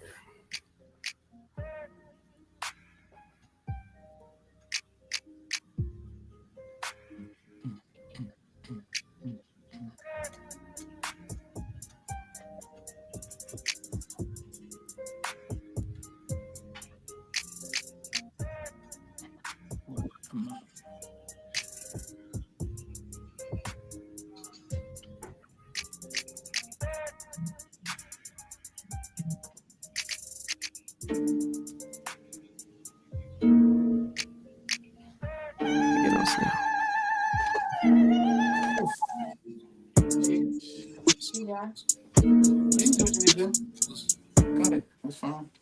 I know your thoughts is waiting. They're playing music right now. How do you? How do you check 1 2? Ain't no sound coming out of this computer.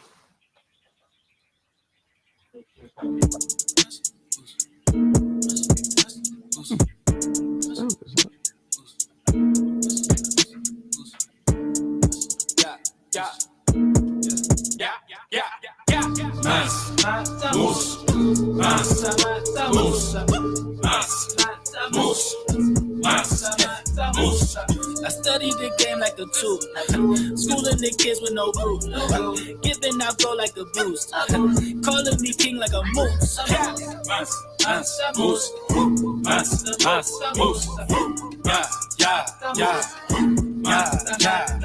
Just a young man from the land full of Africans where they try to play us for the goal right now. Leading all my people in the struggle on the boat. You guys aren't hearing this sound, right? Right now. All my looking ready for the call. All I gotta do is push the button and they gonna hold me down. Build an empire like City Bed, feeling like Didier. Focus on the goal right now. Always had to be so on lock. Now I got the flow on lock. Afro band game to the top. Poor Kendrick on the clock. That's a violence, I know shot. I ain't never bang on the block. I was just passing the rock. I was just jamming the pot. Range Rover with no top. Range Rover with no top. We my dang it. Chain go, bling go, blah. Teeth go, neck go. Stilo retro. We got drinks and loud. My people show out. Yeah, yeah.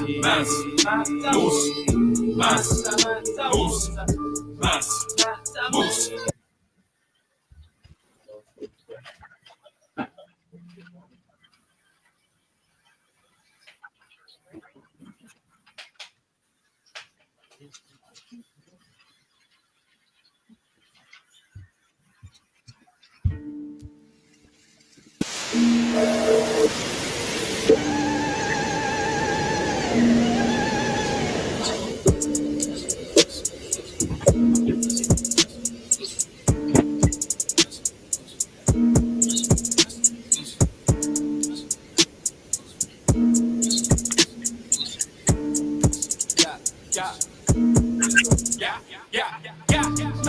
I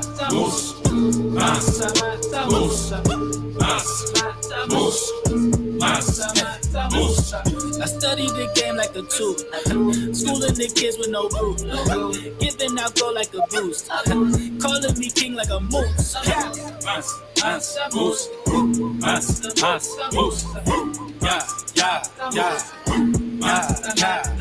Just a young man from the land full of Africans where they try to play us for the goal right now.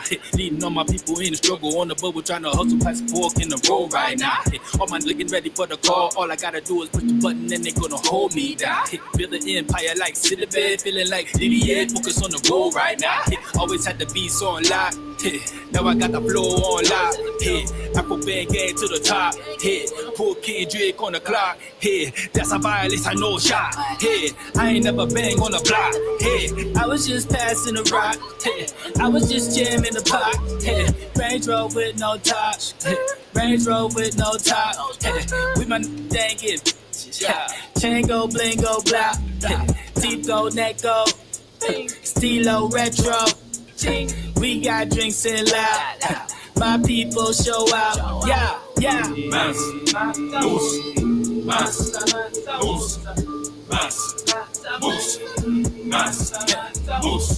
I studied the game like a tool, schooling the kids with no rules, giving out gold like a boost, calling me king like a moose. Better call me king like Shango.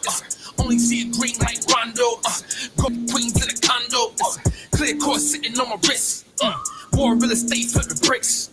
Putting all the games in a try. On baby, on kids, on guys. Surrounded by the ops, I get a clapping. Anyone, east side, rolling through the traffic. Hit me up, connect and traffic with a package. Send me one, I can make a god out of savage. 21. He said he run the block, I said we gon' own the block. Boys didn't sit and watch, you better come and get this bread, boy. Running from the cops, I said we gon' own the cops. Putting money in the stocks, middle finger to the feds, boy. Hold up, hold up. Middle finger to the feds, boy. Hold up, hold up.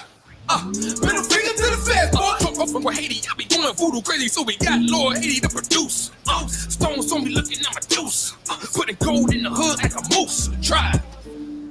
And it's true that if you take time and consider, all the dynamics around you and supporting you and those that are against you, that you'll find the answers to make a way out of no way.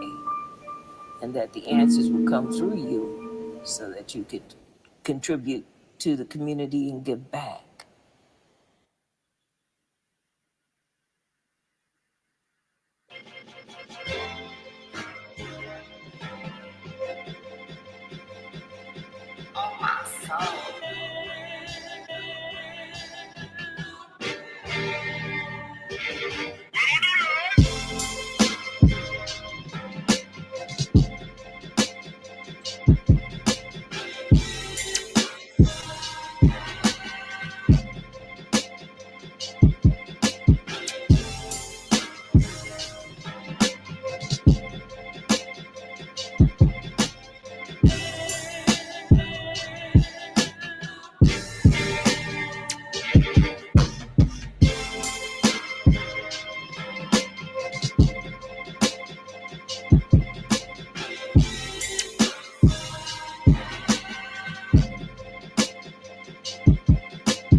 rock the Yu-Gi-Oh! Tee with the bleach stain. Pokemon cards in my socks when the heat came. Lunchtable on the drawing Goku on my folder. Mama say he different, but them kids made me colder. Game Boy in my pocket, I ain't talk to nobody.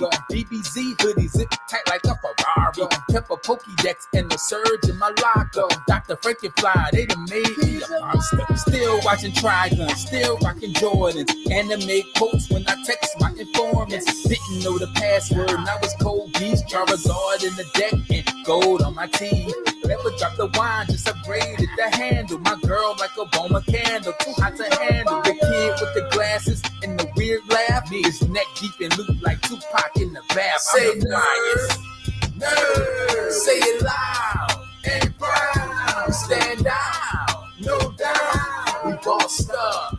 Next time, what we reading? Manga. What we playing? Smash or Zelda? What we rocking? Tees and cosplay. Who is we? Nerds on there. Say nerd. Say it loud and proud. We stand out, no doubt. We bossed up. Next time, what we reading? Manga. What we playing? Smash or Zelda?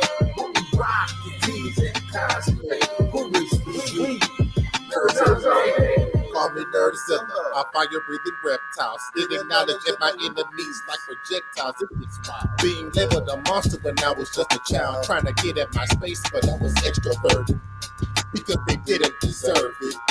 I'm authentically nerdy, they deserted me. Different classmates with the same disorder. I sat in the back and read Game Informer.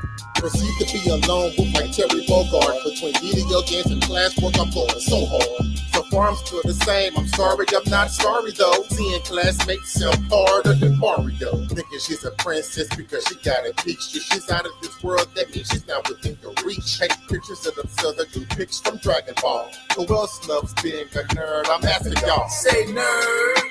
Say it loud and proud. We stand out, no doubt. We bossed up. Next time, what we reading? Manga. What we playing? Smash or Zelda? What we rocking? Tees and cosplay. Who is we? Nerds on there. Say nerd. Say it loud and proud. We stand out, no doubt. We bossed up. Next time, what we reading? Manga.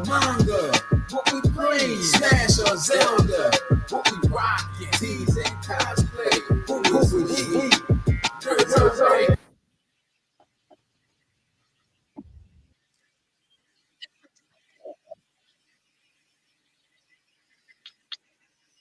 This bap, and then we bip right here, and then we turn that down, and then we go back to the show. But first, I got this button. Heck, it's joint frozen. Oh, there's so many. Okay, here we go. And then we got to add. I think everybody's back on the stage. Blurddot. There you go. Blurddot. Bam. Blurddot. You are watching Blurddot Radio. DJ Elokari just hit you with some hits. Yeah. DJ Elokari, what hits did you hit him with? Yeah, man. So we started off with a track called Masa Musa by Khalid B, featuring Limitless Styles, beat made by Lord Haiti. Then we watched a Lord Haiti beat. Right after that one, go check out his whole page. Like, just stream his whole stuff, man. Dude is extremely talented. And, yeah, go check that out, man. It's freaking dope.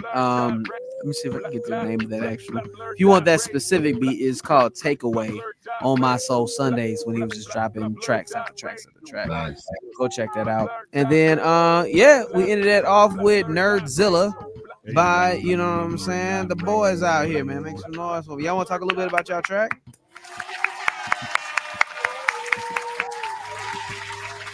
Well, when we were doing the song and stuff like that, we wanted to be able to keep it authentic.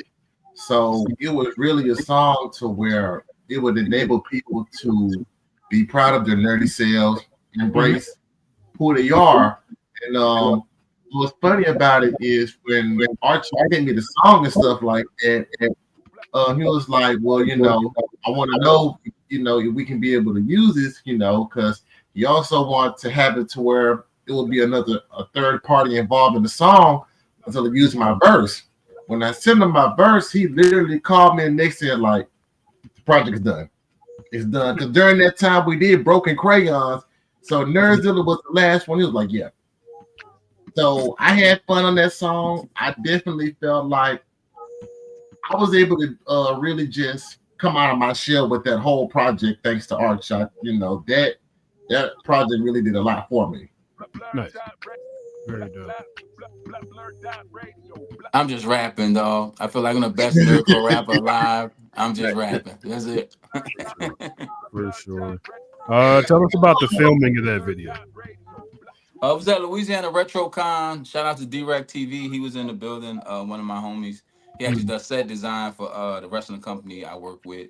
Nice. Pro Wrestling 225, and he was there. And I was like, we just sitting around waiting to perform. Let's shoot. Nice. I think when you do visual pieces, you show people the experience. It's some people who would never go to an anime convention. Mm-hmm. So we want to kind of show you what it's like. That's what the Bounce Like Boma video is. It's like the drone flying through the convention. So we just want to give people the perspective. We were just sitting there with Samantha Kelly and the rest of the Mario voice actors. Mm-hmm. It was just, and we just say, hey, let's shoot some content, and that's what came out. So nice. Very dope. It was a very dope video, very dope bars, very dope beat. Who made the beat? David Arcade. I thought you were about to say David Arquette. I was like, word. Filming Scream movies. It's three people. Outside of myself, it's only David, my homeboy Wister Dice, who actually got a project I'm about to get into. I'm making a song starting January. Mm-hmm. I'm making a song and dropping a song a day for all 1,052 Pokemon in the Pokédex. That is a lot of songs. That's a lot of songs. Yeah, so we've been ramping that up. So so it's like 2 years and 9 months. I'm committed to this project. So everything I had to do, I had to get out the way because once this starts, I'm not letting my foot off the gas. So yeah, it's called Stacking the Decks, and Wister Dice is producing that whole thing. So fire. And are you gonna go through a different song for each evolution, or is it just like Pikachu? Every Pokemon, every evolution. So it's like everything in the Pokédex is getting its own individual song, and that's 1,052 Pokemon. That's very dope. Very, very dope. And what's the expected release for that one in January? Oh, January 1st. Nice. January 1st. We're gonna drop, and then we're just gonna continually drop. The goal is a goal of mine I have. Mm-hmm. As a kid, I've always been fascinated with the Guinness Book of World Records. Mm-hmm. And this was like, okay, I can do this. Because the big homie Mega Ran, who's a friend of mine, he's in the Guinness Book of World Records for having the most songs about a video game series, which is Mega Man. It's like 222 or something. Nice. And I was like, you know what? I can do something similar. And I was like, Pokemon, let's roll. So I didn't know it was 1,052 when I committed to it. But I It's a lot of Pokemon, fam. That's like 3 years worth of drops, isn't it? Oh yeah, like I said, we committed. We ramped up. We ready to go. 1,052 beats, new songs, new lyrics. So anything I had to record had to be done because this is a commitment all the way. The goal is to get the Guinness Book of World Records and perform at the Pokemon World Championship. Very, very dope. Very dope. Where are you going to be releasing these songs? Through all DSPs, and then I have actually an IG and a TikTok called Stacking the Decks, STACKINGTHEDEX, and everything's going to be there daily drops. So very, very dope. We look forward to that for sure. So folks, we would normally do a shot of Malort here, but we can't drink in the studio no more. How come? You know what? We don't own the studio. Oh. Who does own the studio doesn't want us drinking anymore. It used to be everybody but us, and he was like, no, I want this to be a dry studio now. So that means we're missing out on Malort. Hurts my heart. Yeah. Well, I got a substitute for that. Here we go. Okay, I get you the Super Nerd, Steve Urkel Jr., come in an amazing alcoholic beverage to help you unwind. And mine's almost done, but I bring to you Apple E&J, a brandy that's family owned, family fresh, has been released for generations. It has a very smooth, texture, tastes just like green apples. It's good dried or on the rocks. So I highly recommend it. Anyone that's a liquor enthusiast or just wants a time, go to your nearest package store and spend the last $7.43 you have on a pint of this. You'll thank me later. After the hangover. That is the most Mississippi thing you've done since I've known you. You nigga just endorsed E&J. The Ease is Jesus. The pride of Belzani, Mississippi, folks. Geeks to the Super Nerd. Things you never thought you would see on Blurddot Radio. Shout out to E. It's $7 now. Yeah, a pint is like $7 now. That's crazy. So you want to get like a bigger bottle, it's like $14.23 now. Hey man, that's crazy. Shout out to E&J. I haven't had that or Hennessy in a long time, but I didn't dislike E&J, and I do dislike Hennessy. So I'm gonna say it's better than Hennessy. Yes, I would say that too. Shout out to old granddad. The most burn your chest up liquor ever made. Sometimes you want your old liquor to taste like liquor. There you go. So folks, it is time for trailers. Wait, that's not, I almost clicked the wrong button. Are we still doing trailer? You don't want to do trailer? I mean, we can. It is. We'll have to be quick about this trailer segment. Sit back, relax, watch it.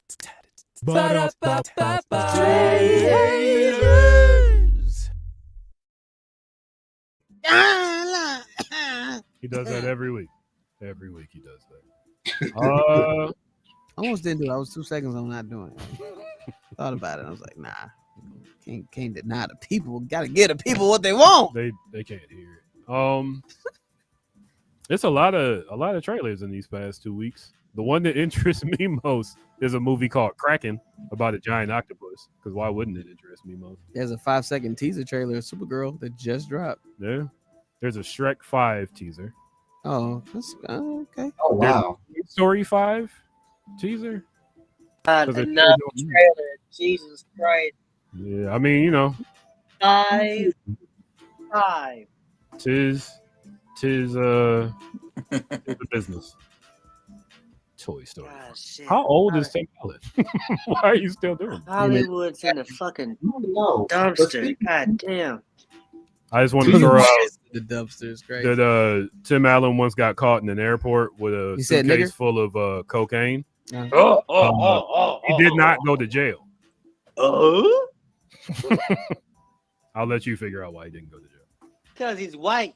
No, because probably because people don't just give you cocaine. This is before It's Tim the Toolman Taylor. Like, I can't go to jail. It was him, Ronnie. Cocaine in my bag? Talk about home improvement. We make a whole garage off this shit. We got the Bone Temple. Get out of here. It sounds like a. We got Return to Silent Hill. They're making another one. You don't have to. They shouldn't have made that second one. Nah. Oh wow, really? Darren, you're a big Silent Hill guy. You didn't hear about this this movie? You're not excited about it? I was very upset with the production photos. And then I saw the trailer and I was like, you sons of bitches, how dare you turn my motherfucking idea around about this movie? Well, I didn't want to see it, and then I saw the trailer for it, and I was like,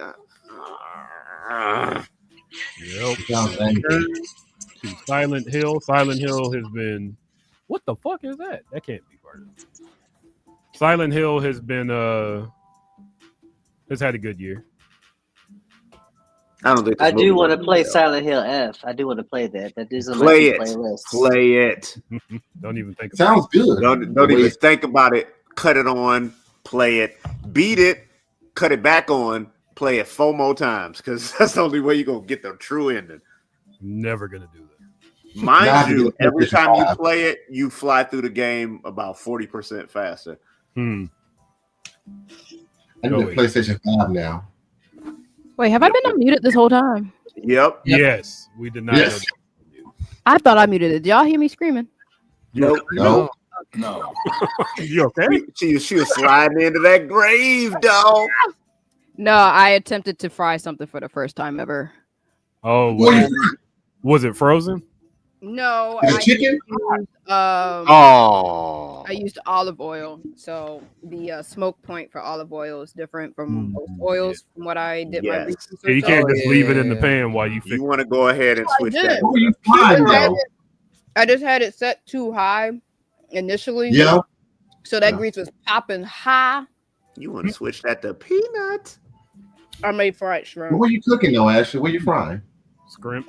Some shrimp. I don't like it though. I don't think I left it in long enough. The breading kind of soggy. Do you have any air fryer? Do you have an air fryer? I do not. Oh crap! I was going to suggest that. What you could have done was put it like a really low temperature. Let the grease warm up first before it starts to boil, and just pan fry them and stuff like that. That's how If you ever feeling kinky, batter your seafood with pancake batter. Well, I had some all-purpose flour, some egg, and olive oil. But like I said, this is my first time ever trying to fry, so well, you'll get and burn the house down. So hey, that's a win is a win. A win is a win, like you said. Yeah. Also, Ashley lives in an apartment. It would have been terrible. What'd you say? Said living in an apartment, burning down the house takes on a new meaning. One of my coworkers had to get out of work early because there was a fire at her apartment, so she just grabbed her laptop and her cat to go to her apartment. And there's a fire. Which one did we pick? We picked Return to Silent Hill. Okay. I didn't know we left. We. Here's the thing, you did. Nobody left. Yeah, I was nobody did. People don't leave Silent Hill. I don't know how much lore folks. So folks, here we go. We're gonna watch Return to Silent Hill with the Lunchtable owners. We're gonna review it, then we're gonna dip the fuck up out of here. Yeah, I'm already leaving. Is there no? I never heard. James, Ooh, so much time has passed, but I'm asking to please come back to our special place. Is this like a fan film? Something's happened. You feel like it, don't it? Who are these white people? Love. Hello?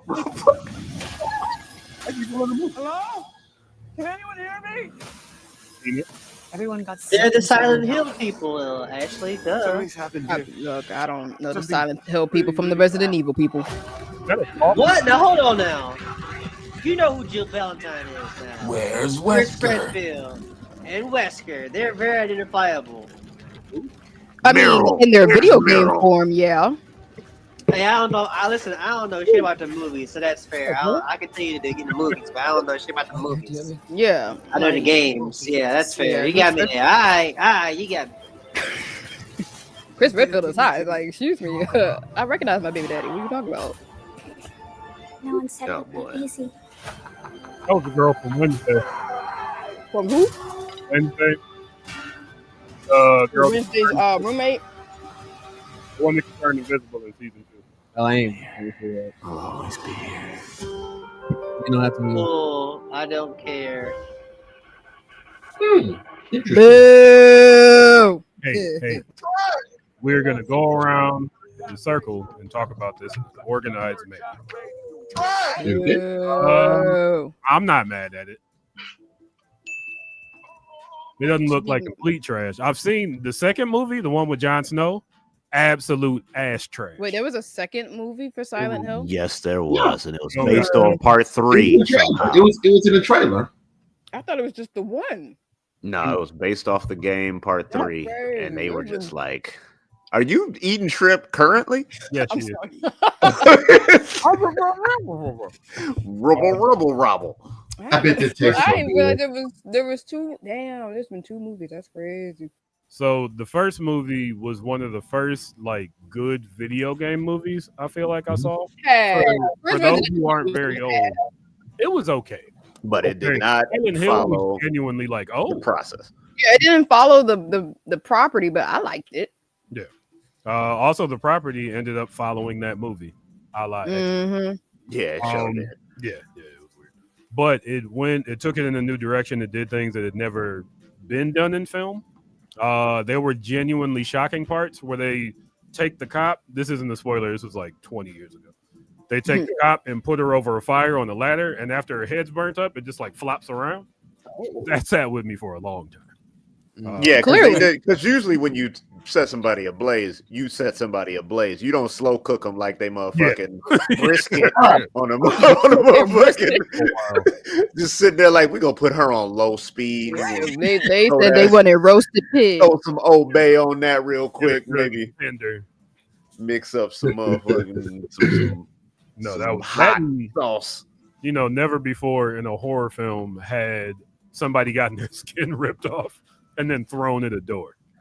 That was Silent Hill 1 was worth the watch. Silent Hill 2, trash. Hot trash. Yeah. Hot trash. This one, the effects look good.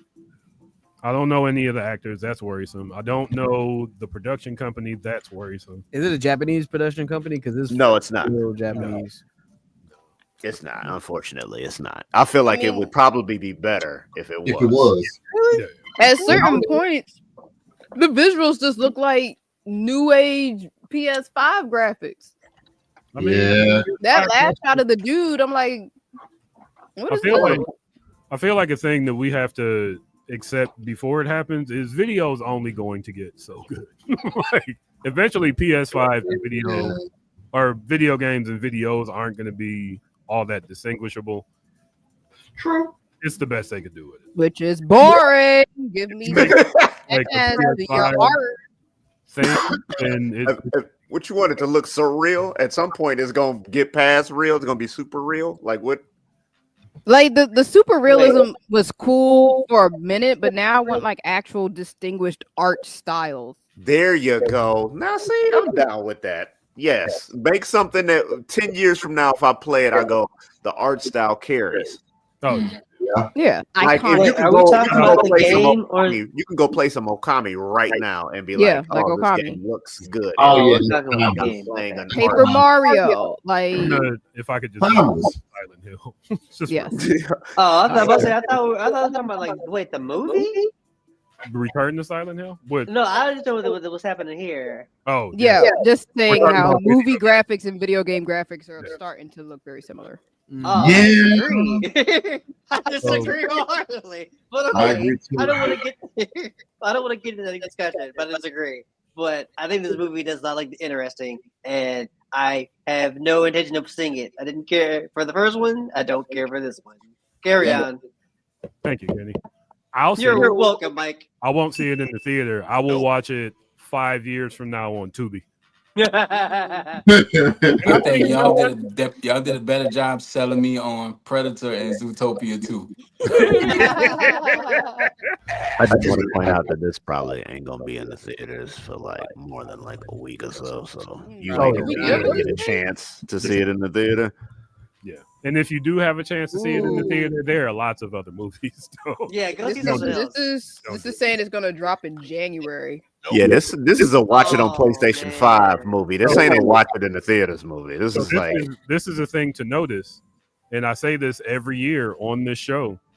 Movies that are released in January, unless there's some like box office big name thing, and sometimes even if it is a box office big name thing, it's not gonna be that good. No. See, the holidays to January is where you put things to die. You put those out there, and you go. Somebody is looking for a movie at Christmas time. Yeah, our maybe contract said we have to put this out at some point. So go ahead and put it out in February. Well. Yeah, this is one of the this is the type of movie that comes out like bundled with the remake of Silent Hill Part 1, and you can watch that and then play the game, and they put them together in the PlayStation Store. Like they give you a digital download that expires in a week. Yeah. It's a rental. Wow, why gotta be a rental? That's the world we live in now. Yeah, unfortunately. Yeah, I'll leave my final judgment is when it's on Tubi, I'll watch it. Okay. DJ Lokari. Is that what kind of ass are we talking about? Sometimes it's that simple. Ass. Is it stunt cheeks or is it like real cheeks? What are we dealing with? What's worse in this case, stunt cheeks or real cheeks? Stunt cheeks is this like she putting in that work. This movie looked like it was. There's no right answer to that. I almost died. You almost killed me. I don't appreciate that. Stunt cheeks. I gotta cut my mic.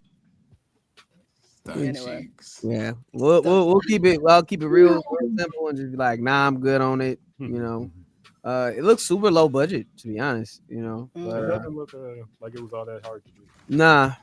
So yeah, nothing. It looked like a bunch of stock footage put together. Yeah, yes.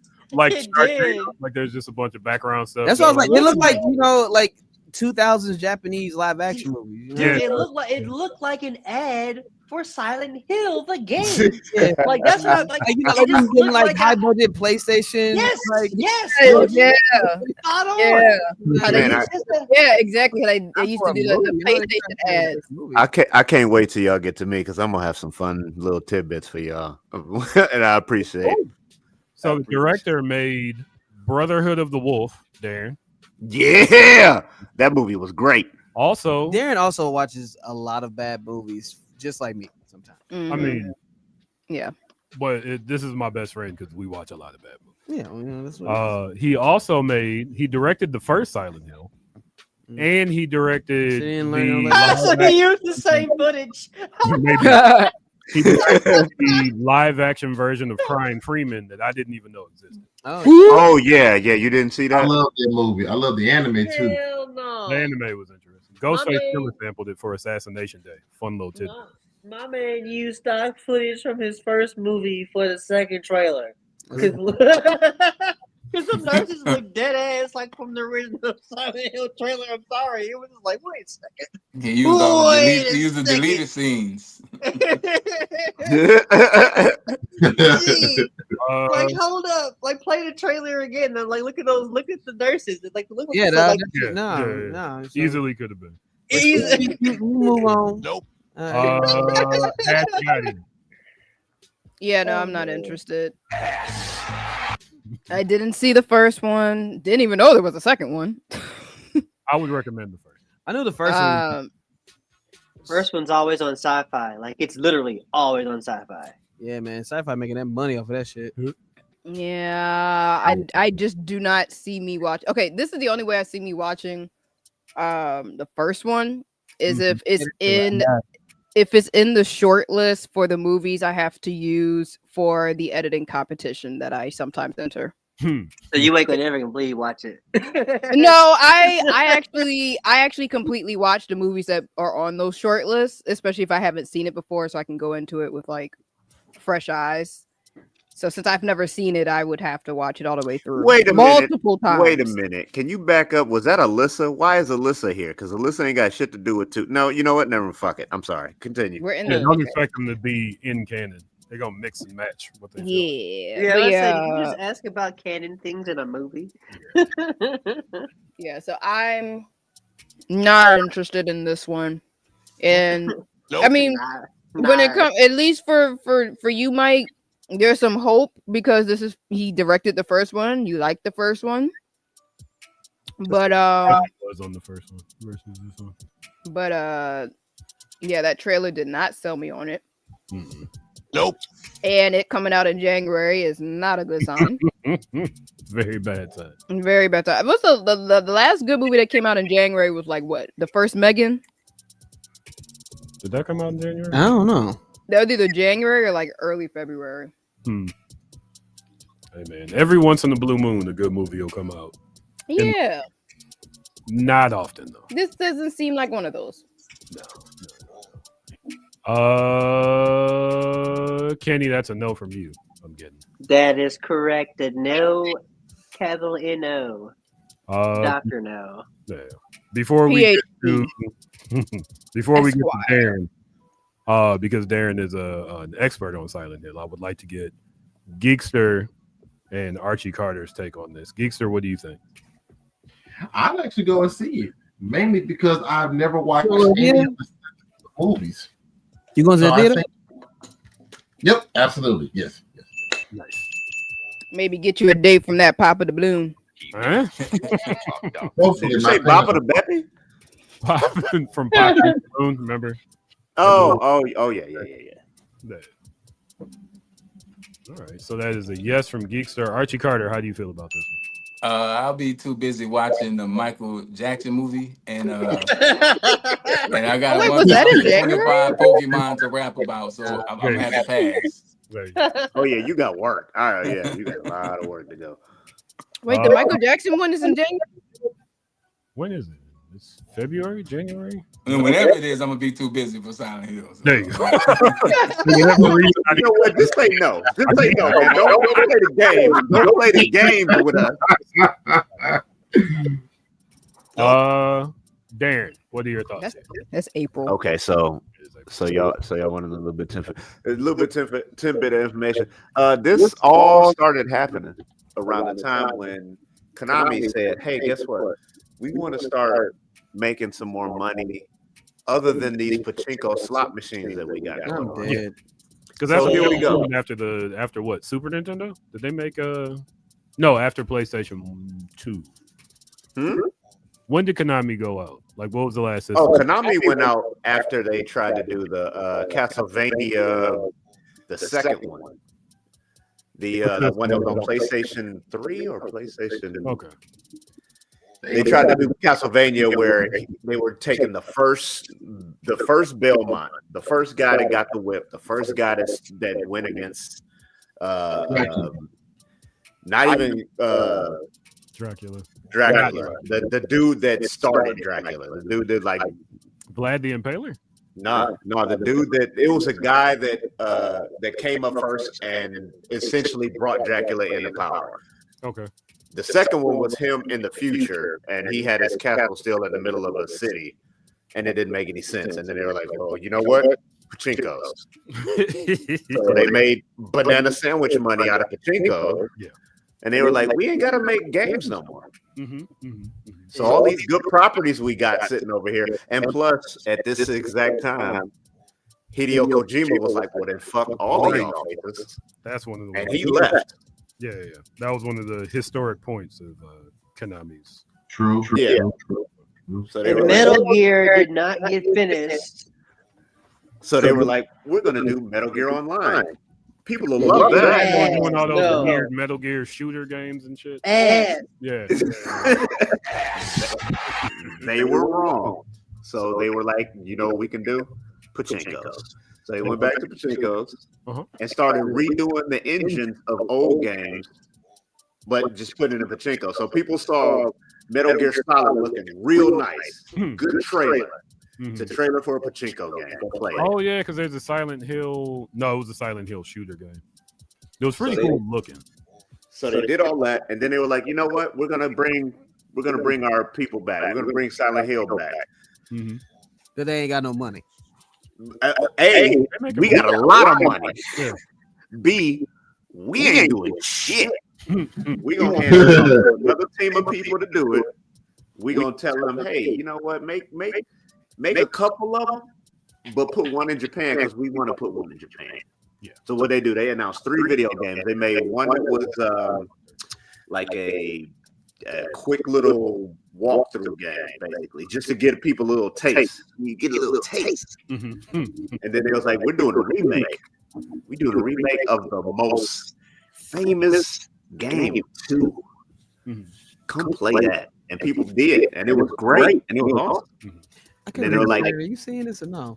Now that we got the hook in you, come and play Silent Hill S. Are you seeing this or no, Dan? I'm confused. What you do? What? Are you seeing this movie, bro? Like, so hold on. Here's why you got to give Darren the floor, is because Darren knows a lot about Konami and about Silent Hill. Him and Ashley talked about Silent Hill F for a very long time. Fast forward past all the games. It wasn't that long. Fast forward past all. I'm very familiar with Konami too. In the middle of them trying to make this push for all the Silent Hill content, they said, "We're going to do a movie too to help boost all the sales of the games that we're making." How can we do that? Hey, get that dude that made the first one and give him 25 cents. And tell him to make us the best movie he can make. With the budget does not look like it was as high as the first movie. So bring him in. Tell him we'll pay for it. We're not going to tell him how much we're going to pay for it. Get those wigs off them mannequins. And that's what they did. See if Tyler Perry got any extra wigs. Yeah. Grab the Stranger Things wigs.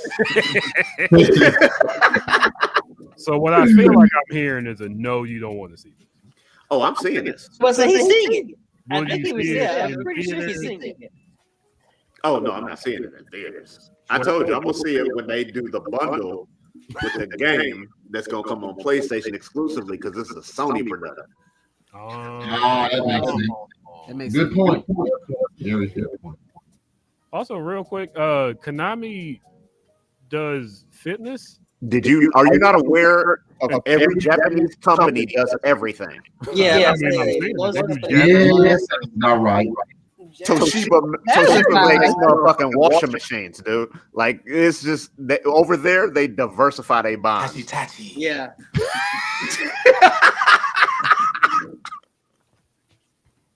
I'd say before Nintendo went completely to video games, they actually made like other things too. Yeah, they started as a card company. Yeah, Konami holds the master license of the American fitness program Jazzercise. Konami owns Jazzercise. Really? What the fuck is that? That's not surprising. At this that point, explains the movie trailer because that's what it looked like. The Jazzercise commercial. When they showed that picture of all the nurses doing this, I was like, they about to do some dance. Wow. Where are they gonna go with this? Wow. That was a good through line though. I was like, where's he going? I was like, okay, I see what's going on. Yeah. That was just like, well, oh my god. Konami is very frustrating because they have the life, not even just the obvious licenses of Castlevania and like but like they also have like Mega Man and some other stuff. Capcom. Not Mega Man. I'm sorry, that's Capcom. Yeah, I was about to be there was real some, upset. I can't think of the other fight. The Contra games, which have also been awful, but they've had a good. But they already gave those other people. There's like 4 different remakes and like 3 offshoots and all kinds of banana sandwiches going on. None of them are fun to play. None of them are good. Yeah, none of them are good. They're all ass. The last one that came out wasn't bad. It wasn't good. It wasn't bad though. What I say, it wasn't good. It was neutral. Yeah, they have a game called Mahjong Fight Club. I want to play that. Let me attack. So that is our review of Return to Silent Hill. Mostly bad. Mostly bad. Not all. There was some positives. Wow. I want to see what y'all think after y'all actually watching. I mean, if you say you're gonna watch it, I don't think then I want to hear the review. I'm going. I'll get you a review. I will definitely have a review. I'm going into it thinking 5 out of 10 at best. Now, if you go into it thinking that it was made in the 80s and you trick your mind to think that it was a B movie that was made by cokeheads, you're gonna be like 10 out of 10. If you like, remember back when that's not a work. Coke is not a lot of work, sir. Coke is real easy. No, it's not. No, it's not. If you've never done I like Coke, Sharknado, so my movie opinions don't really matter. No, sir. If you like Sharknado, your opinions matter most. Good old Sharknado. Shout out to all the found footage in that movie. Just remember when that flood happened? Just show that. Just show the thing I took on my camcorder. Now, sharks. We are going to wrap up this episode the way that we wrap up every show, with shout outs, or as Kenny calls them, shouts and murmurs. I want to give a shout out first and foremost to the Lunchtable Loners. Geekster is Blurddot family. Archie Carter, you are now Blurrdot family. Thank you for hanging out with us tonight. If you all could tell people where they can find your content and when you're going to be making new content. Lunchtable Owners everywhere. You can find me individually at the Archie Carter. I am also part of the Attitude Era podcast with the battle rap legend and my brother DNA, and we work closely with the WWE. We've interviewed everybody from Bret Hart to Kane to Booker T to everybody. So we go live 3 times a week. Mondays, Wednesdays, and Fridays, and we have a bunch of original content. So that content's always being made. I also do work with NASCAR. Nice. NASCAR and Chill, that content's being made. Stacking the deck. So I'm always doing something. I work with a couple wrestling companies, and we got a bunch of big shows coming up. Animeverse is in Houston this year. We're headlining that. I will be at Fan Expo New Orleans with the one and only John Cena in January.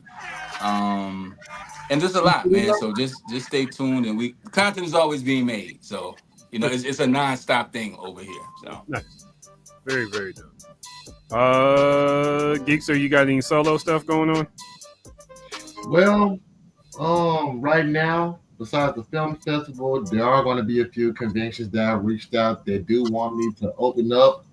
I know for a fact I'll be performing at WasabiCon in New Orleans next year in May, and I will be performing in Jacksonville for WasabiCon. Blurfest Lola, I'll be there as well. As far as other stuff, you can find me on Twitch. I'll be there every day.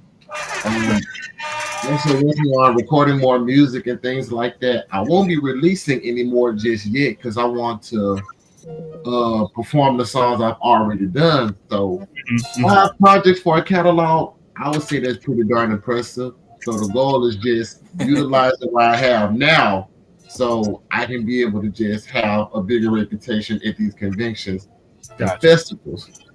Besides that, that's it. One more thing to add to that. I said I wasn't going to do this, but I am starting my Tokidoki 2 album. If you don't know, I did an album called Tokidoki, and it's all in Japanese. Well, 80% in Japanese, rapping in Japanese. So we are starting Tokidoki 2 as well. So yeah, just a lot of content. Say it again, Darren. Darren's studying Japanese. Oh man, you better than me, brother. You better than me. So yeah, so just a lot of content and being positive and giving people a positive space in a very unpositive world. Very. Speaking of positivity, there is one thing I want to add to my Blurddot earlier, and it's going to be something to make people believe in themselves. I got my degree in the mail. I officially have a diploma, an associate's degree in business administration and management through the University of Phoenix. So now I'm able to take stuff to the next level. Yeah. So shout out to the University of Phoenix for all that. For sure. Congratulations. Hey, somebody redo them contracts. Geekster found out. Hey man, what the fuck? You get all my fruit snacks. I want to shout out the Blurddot Radio crew. Thank you all for joining me again. And shout out to my partner who gets back in town from Houston tomorrow. Hey. Yeah. Aw, I thought you said you was gonna travel with her. What? When did I say that? Okay, I guess she's not gone that long. Yeah. Got you. And with that, I will pass my shout outs to DJ L.O. Carter. Word. First off, shout outs to Life and Legacy of Lord Haiti. Absolutely. Rest in peace. Shout outs to everyone, the entire family, keeping Brianna lifted up.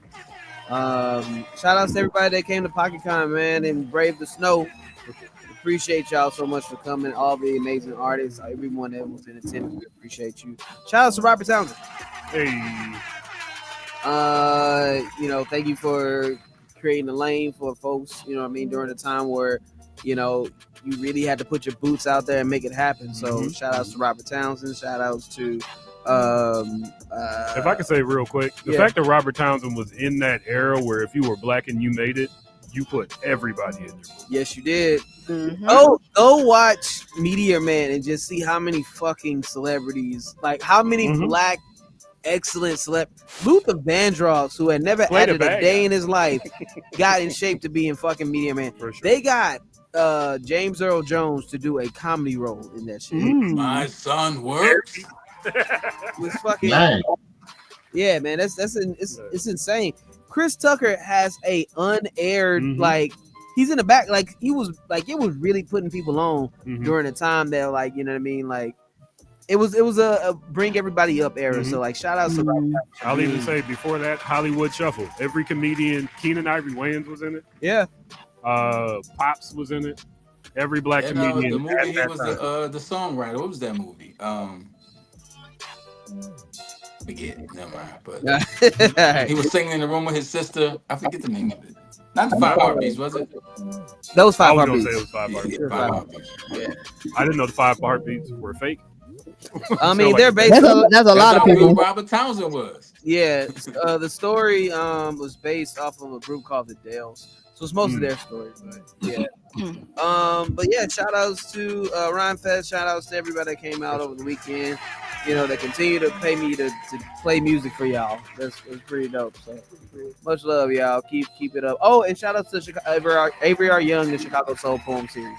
Go check out all of them at the Poetry Foundation, man. All the poems are amazing. For sure. Kenny. Shout out to Baka Khan and shout out to Elgin for doing amazing work. Hard work together. Truly, I'm proud to be a part of Baka Khan and being there. Just it's incredible. It's an amazing feeling. Shout out to everybody who braved the cold and the snow to come through. Shout out to you guys. Shout out to everybody who wished me happy birthday. And yeah, shout out to Steve. I ain't even seen you in a while, buddy. Miss you. Ash got him. You can do this, I believe in It's like y'all done said everything already. And I don't go outside, so I'm like, who's out there to even shout out? Ashley's been outside a lot. This year. I mean, it only looks like that because of how I post. Girl, whatever. You You be outside. outside Stop for like playing a with whole me. summer. Look, I'm actually going. You know what? Shout outs to my calendar for next year because I'm literally going to be somewhere like every month, starting in February until at least August. That's growth. So, just trying to distract myself by traveling. There you go. Is that your shout out? Calendar? Yeah, my calendar. Pray for my wallet.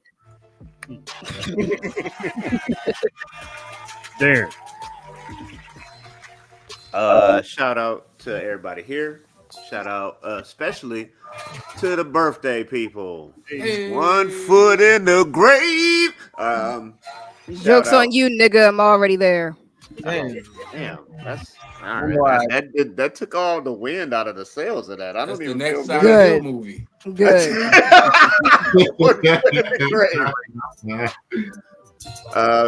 Shout out to my family. Shout out to my best friend Mike.